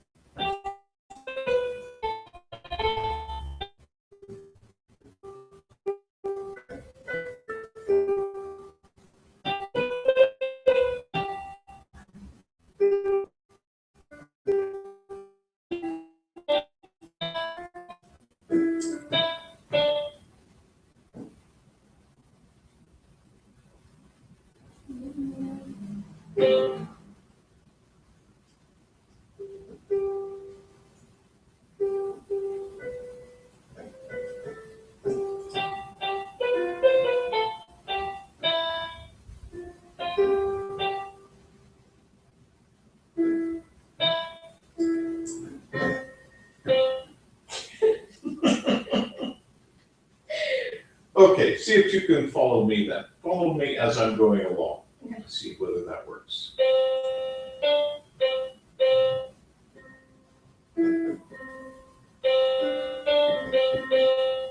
Mhm.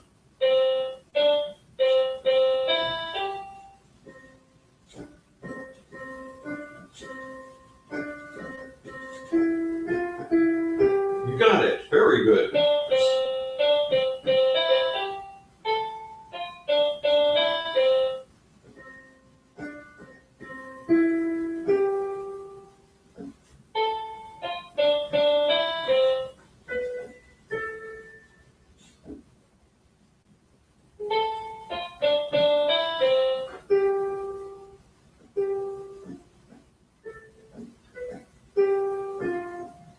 No. What you really want to think is chords and scales.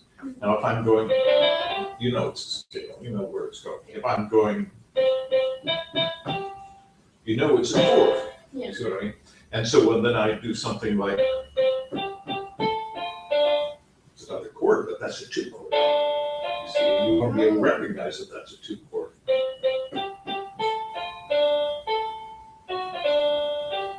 I made it a two chord and then a major two chord and then go to five. You see what I mean? So that's the sort of thing, all Western music uses it over and over again. You get to know those basic vocabulary elements. You can play just about anything. So something like,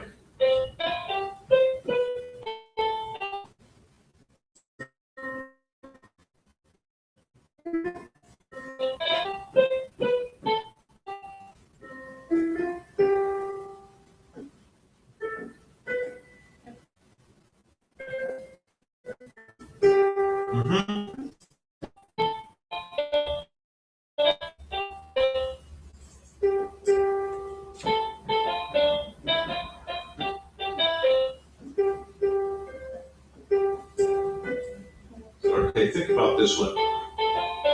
What chord is that?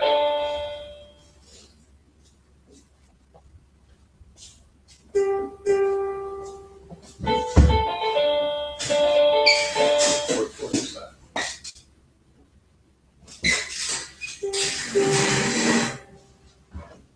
You keep playing that note there, but that's not one of the ones I'm playing. No.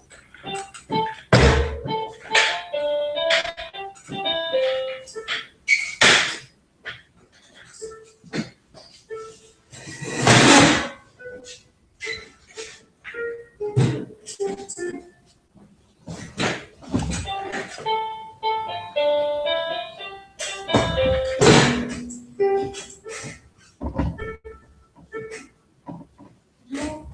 What's the first? It's going to be this one.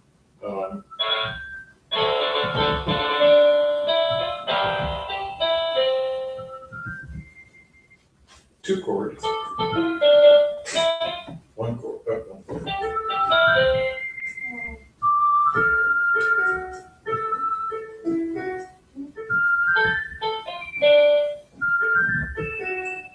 You're doing a major two, I'm just doing minor two.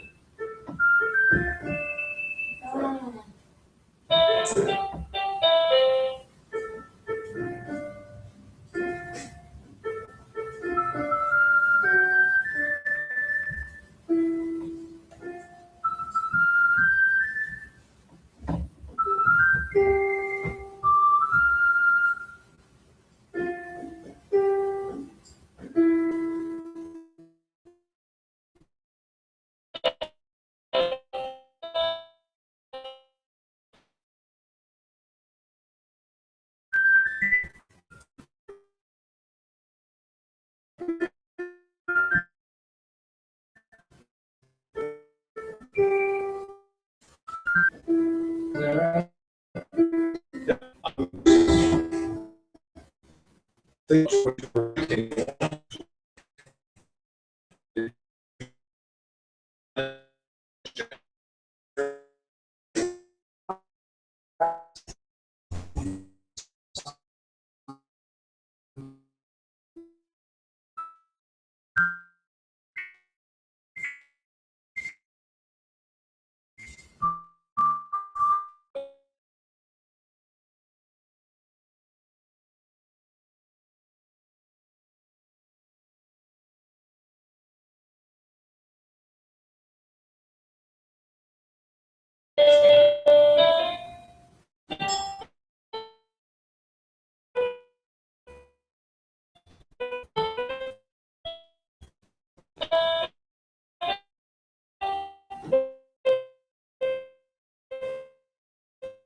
I can't tell with that.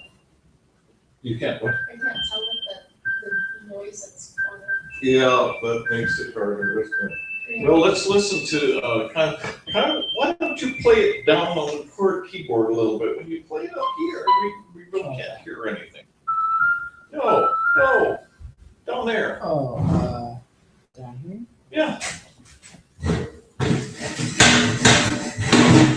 You don't need to move the chair. Just move the keyboard.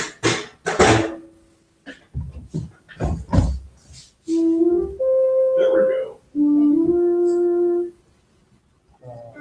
Okay, can you find that?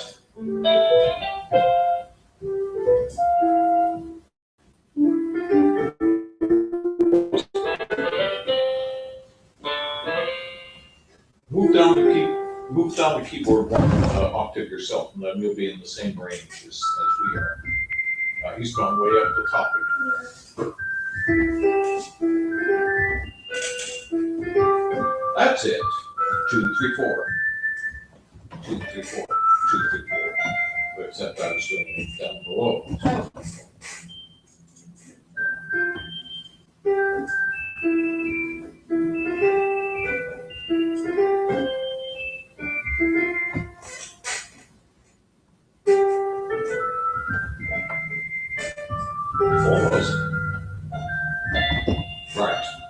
6, 7, 8. Very good. 3, 4, 5. 1.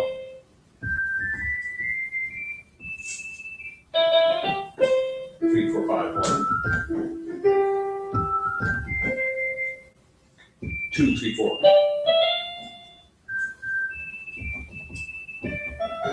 Very good. 5, 5, 3, 2, 5, 3, 2, 5, 3, 2, 1.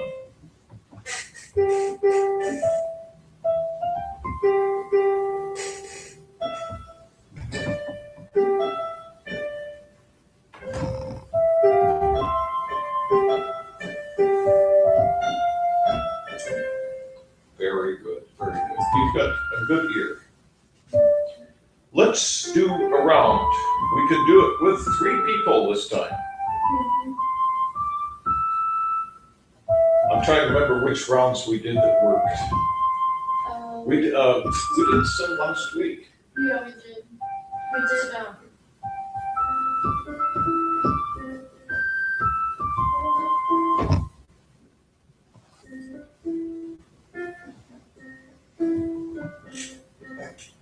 Right. We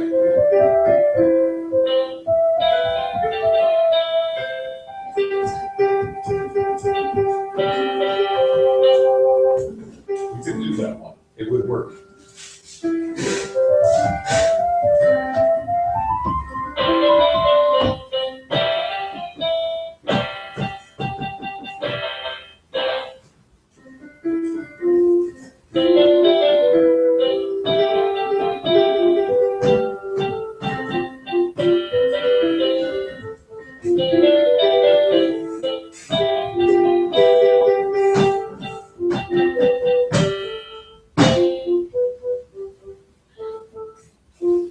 Sort of. I'm not sure what Kyle was doing.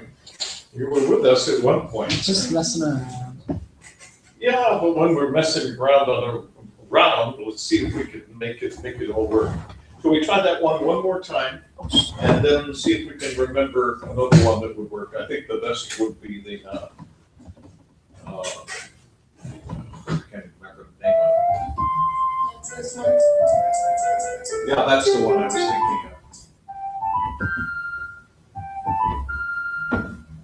What I'm trying to do now is, there we go. I just want a sustainable thing. There we go. Ready? Are you ready? Let's try a round and get it to work. Kyle, do you want to start us off? What song? Oh.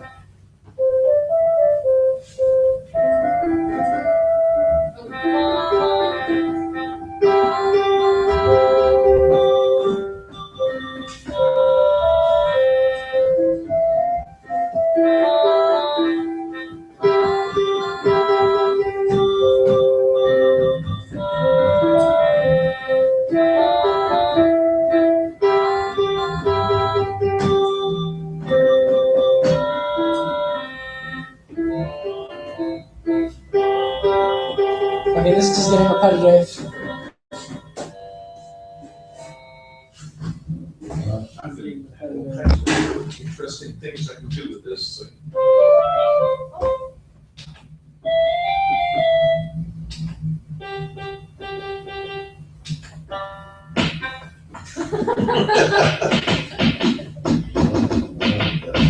Okay, that was a good one. I'd like to try that one again because I think it's something I couldn't hear Kyle well enough, and I wasn't sure you were playing the same things we were. But let's give that one another try, okay?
was nice.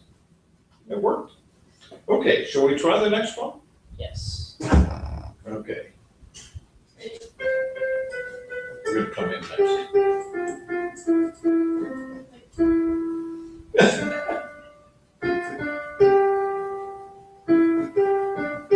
Let's start that one over again, shall we? I'm just going through really quick. I'll start off.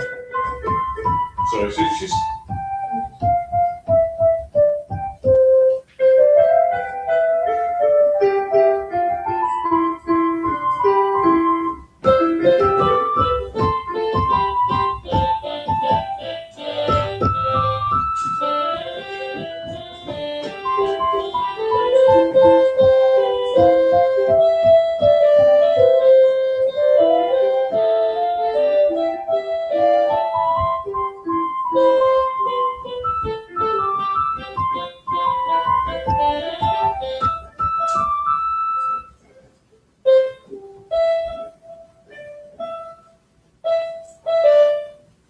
Here's we sort of petered out there.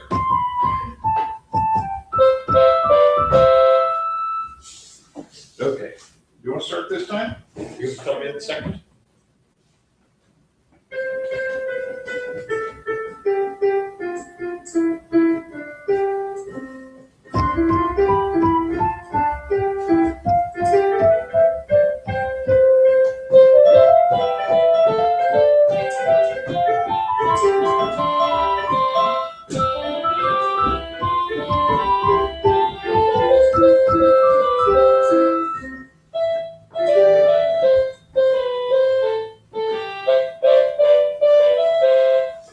We sort of, you have to listen to each other. You have to listen to the other person. And you also have to avoid fumbling. Otherwise, we just get lost altogether. It takes a real conscious person to manage to catch up with a fumbling person. But it can be done if you should try hard. Who wants to start this time? I'll start. Ready?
Very nice, very nice.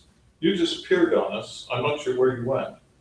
But the thing is, if you do lose it, the challenge then is to listen to what they're doing and see if you can figure out how to come back into it. So that's really the way to go.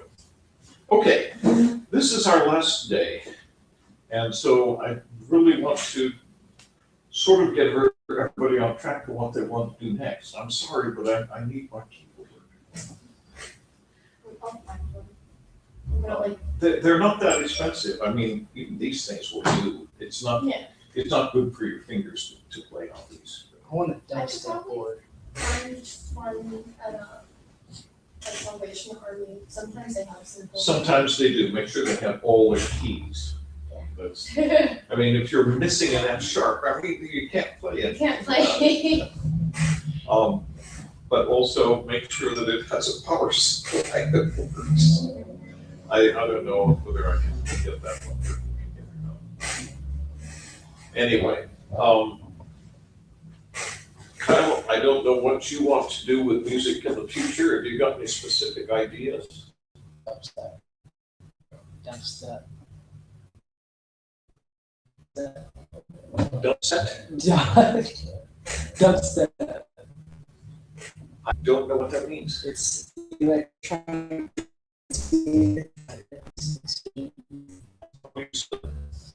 Skrillex is Skrillx. Musician is EISION. Those are the names.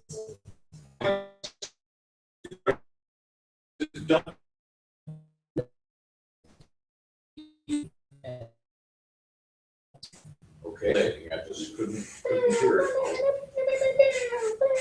I'm sure noises that sound like it's coming from. Okay.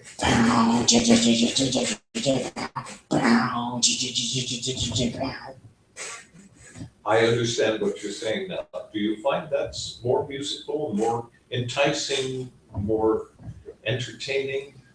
It inspires me, like to work out, to That's important. do homework. It motivates me to do things. Drum set, is that what you were calling? Dubstep, not drum set.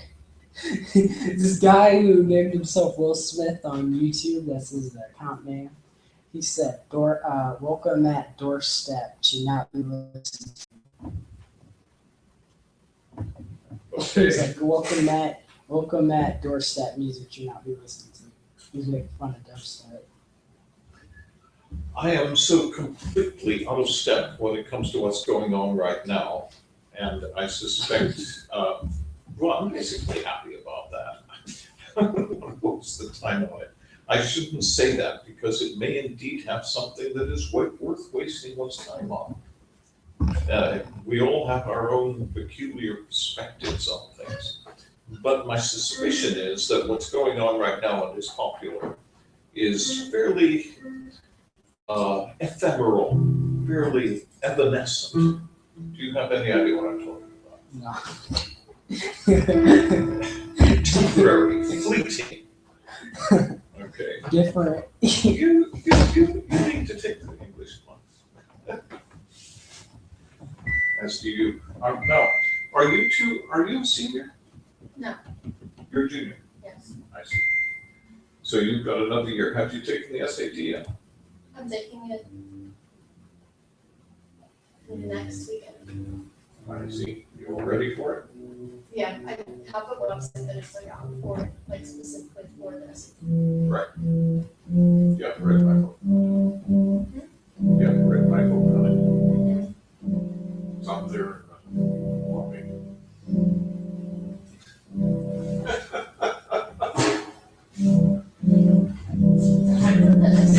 Or What's that? is it to help with SAT or? It's for the English part of the SAT. Yeah.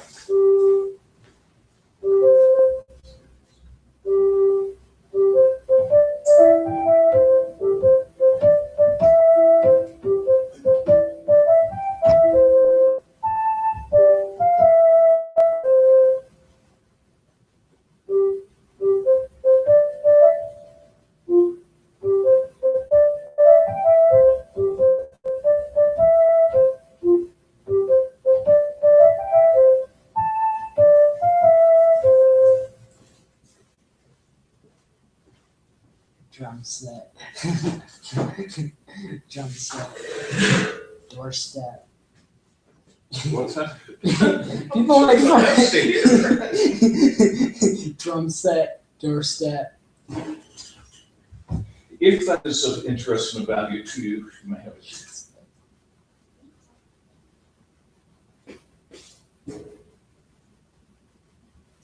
Anyway.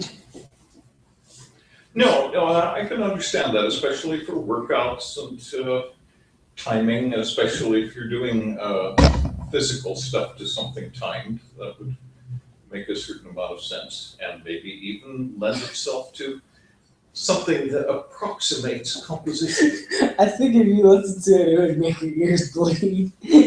Because other people don't like it.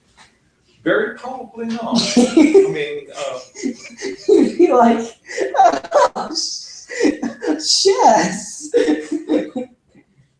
I'm substituting for the S word. So well, Shaz. no, there's no question that everybody has a different approach to things. And my understanding of artistry is rooted really in the output of 5 or 6 different centuries, and you probably never heard most of it at all. And it's dubstep. remarkably lacking in this particular century. Imagine dubstep. This is the nobody knows about it except for the Egyptians. That's an interesting point. It's an interesting point. And then there's like Musicologists spend an immense amount of energy trying to find something of value that hasn't already been discovered so that they can write their dissertations on it. And then there's like a brick sound block where you press the button in the middle and it's like a disco ball. And it's like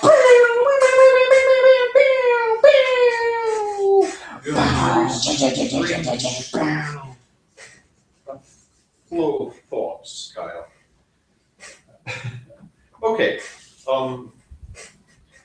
I'd like to sort of wind things up and figure out what would help everybody. This is not something that you can really do in 1 week, but you might find. Yeah, just skim through it. Because I don't have a lot of notable things. This is largely vocabulary. It does vocabulary the way I like to do it, and that is every chapter starts with a vocabulary story. It's just a story that uses all of the words. And if you get the story down, you've got the words down. You see what I mean? Yeah. And then it goes on to address the specific problems that I find students always have. Things like using lie instead of lay, and using who instead of whom, and things like that. You see what I mean? I wonder if aliens listen to dubstep. If what would? I wonder if aliens listen to dubstep at in Area 51. When they're holding the aliens. I wonder if they listen to dubstep. That almost sounds as though it's deserving of writing a quick skit. Don't you think?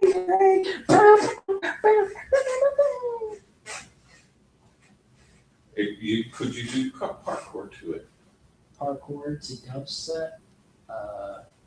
Well, I would have to have my phone in my pocket and hope that my phone doesn't fall out of my pocket while I'm jumping from building to building. Well, problem is too, you end up rolling on your phone if you practice. He's like, no, I didn't think that would work. Crush my phone. Yeah, I'll have to talk to them and tell them that I said so. But I gave them to them in the first place. I was assuming that I can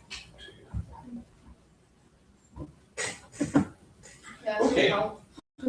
Now, what about the future here? I feel we didn't make as much progress as I would have liked. But this was generally, I feel, as a result of a lot of absence and a lot of coming in without having done anything in between classes. So I don't take responsibility for it entirely, but I'd like to be able to get more done with that and have a nice little repertoire of pieces that you can play when you're done with class. You see what I mean? You've got a few. They're sort of strange and that you don't have both hands on them, but at least you can sit down and do Indiana Jones. I don't know whether that's of any value to you. But, and I'm assuming I'm having an English class next year. It may depend on a number of things, but you're welcome if you feel like joining it. It's college prep and fairly challenging. Well, I'm I going think you back can do to it. What's that? high school. I'm going back to high school. Oh, that's right, you're talking about going back to high school. But I'm so sorry. probably taking AP Lit because I do like reading. Well, that's good, that's good. It's good in a way. Yeah. I mean, go beyond the class. That's the problem, most of the problem with classes in school is that they're fine as far as they go, they just don't go far enough. Or they don't go in directions that really inspire you. Mhm. If you find the direction you're going in that inspires you, that's the way to go. What sort of things do you enjoy reading?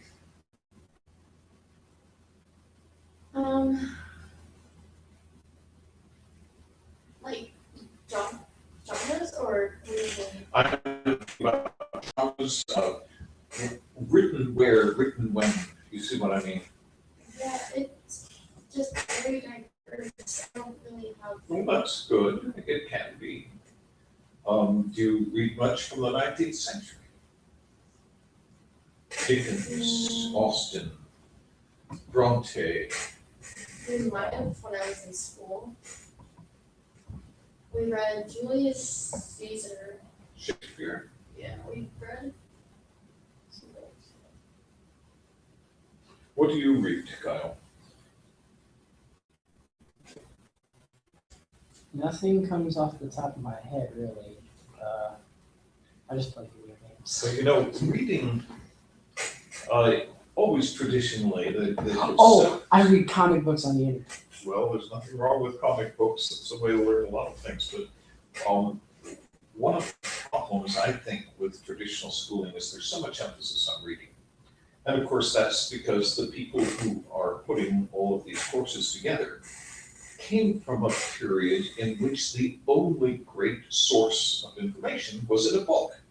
Not true anymore. You can pull a phone out of your pocket and listen to any book from all of history, practically. You know how to do that, right? Or we could do summary. Well, summaries are good, but also you can actually get audiobooks of just about everything. There's a wonderful site online called LibriVox, LibriVox.org, and it's a database of audiobooks, all public domain things, which means that they're not going to be that recent, but they're great classics. You can listen to the Count Monte Cristo. Ever heard of that?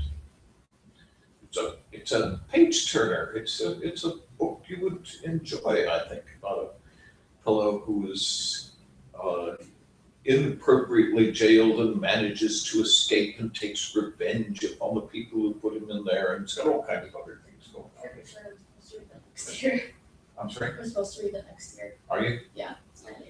Another wonderful one for the language is The Scarlet Pimpernel. Wonderful name. You ever heard of Scarlet Pimpernel? I've heard. I think it sounds familiar. I think I've heard of it. Dozens of movies have been made of it, but it's got the version of it on LibriVox is beautifully read. I recommend that. Just get the audiobook, turn it on. Don't worry about sitting there reading something. Turn the audiobook on and work on it. LibriVox. LibriVox.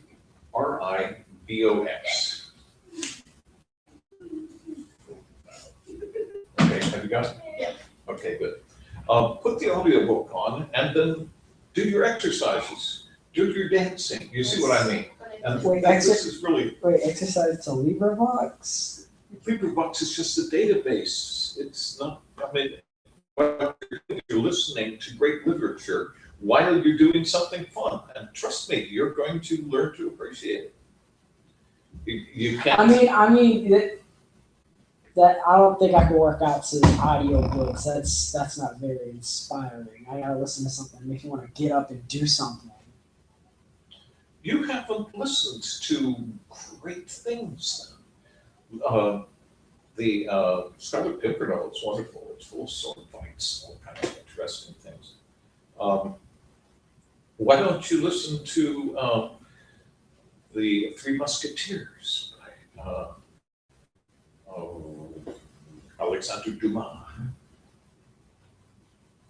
That's a wonderful adventure story, and it's not my favorite. I don't assign it to my class simply because it's not originally in English. It's originally French, the translation.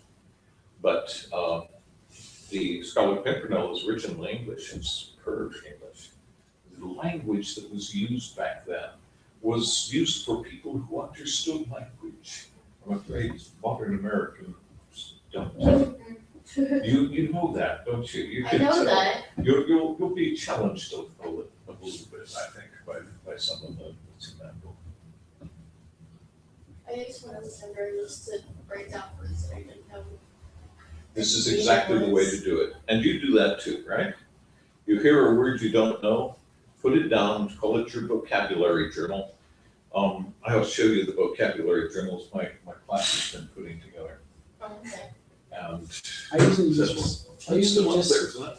I usually just look words up on Google and I don't know the definition. Well, that's exactly what you should do. But the problem is that you really want to have those words in your vocabulary so that you can use them and so that you can read authors who use them.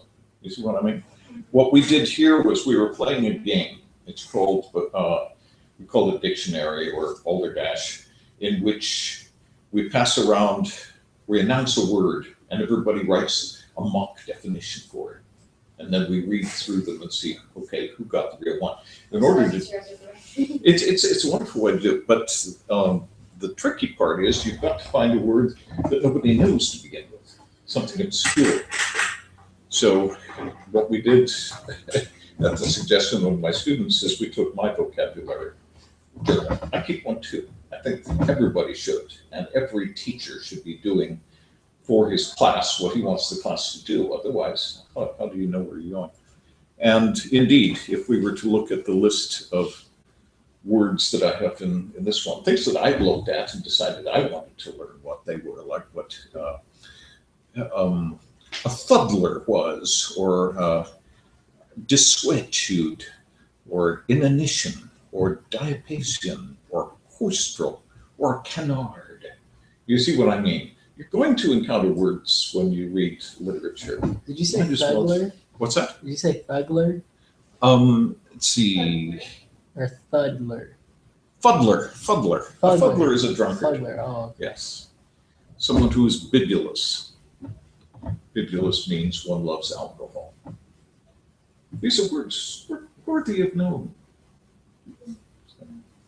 Anyway, that's one of the things that you should always do. Start that out early. Keep record of every word that's unfamiliar to you, and you'd be surprised after a while how you achieve sort of a closure. You start running across things that you've already written down, and there are fewer and fewer words that surprise you.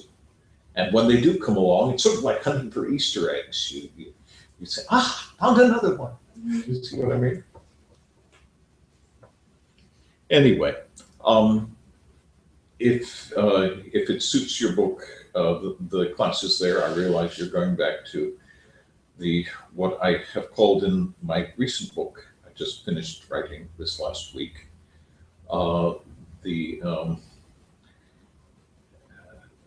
The dark satanic mills of public school. the dark satanic mills. Yes. Well, I'm gonna take college course classes, like the what was it called? We live in The tests that you have to take so that they can. the prerequisites and the requirements. Yeah. So I'm gonna start taking citrus classes at Citrus next year also. I'm sorry. I'm going to start taking classes at Citrus also. I can't find them here. Okay. Well. No, that can be good. You can run across good teachers once in a while. Once in a while. But see what you can do with them. Occasionally you'll run across some who are just absolutely impossible. Yeah. That's your homeschooling story. Well, yeah, but homeschooling is a great approach, and really one of the most important things about it is to learn how to learn, because that's not something you learn in school. You want to be able to say, okay, I can figure that one out. I can do that. You see what I mean? And then you jump. Don't you think? You haven't done a lot of enjoying learning, have you yet? I would like to be able to snap my fingers and suddenly, poof, you end up just loving what you're doing. But I don't think I'd recommend public school. I think that would really mess it up. Who knows? You never know. But you're doing it mainly for the prom, right? Hmm? You're doing it mainly for cheerleading and Well, prom, right? Just to walk. I just want to walk with my friends. Yeah. Because I've known them since we were in kindergarten, going to school all the way up to high school. So I don't know. I already went to prom. I just went to prom last week.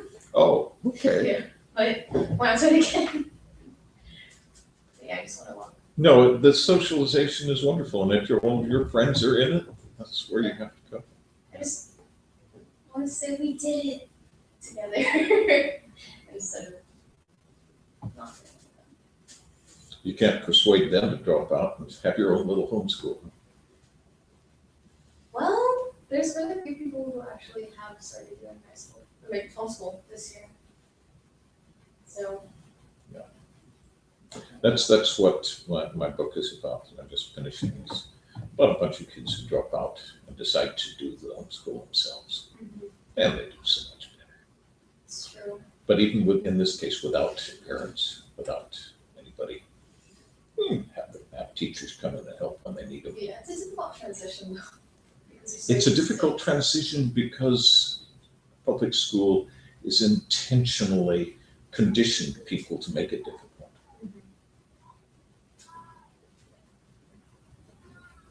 Don't you think? You ever been to public school? Yeah, and I wanted to kill everyone there. Yeah, Pretty much. I- I wanted to bring my samurai sword to school and decapitate everyone. I commiserate with that. I sympathize with it. But I don't think it's wise. No, it's not. Put your hands up. Drop the sword. Ah!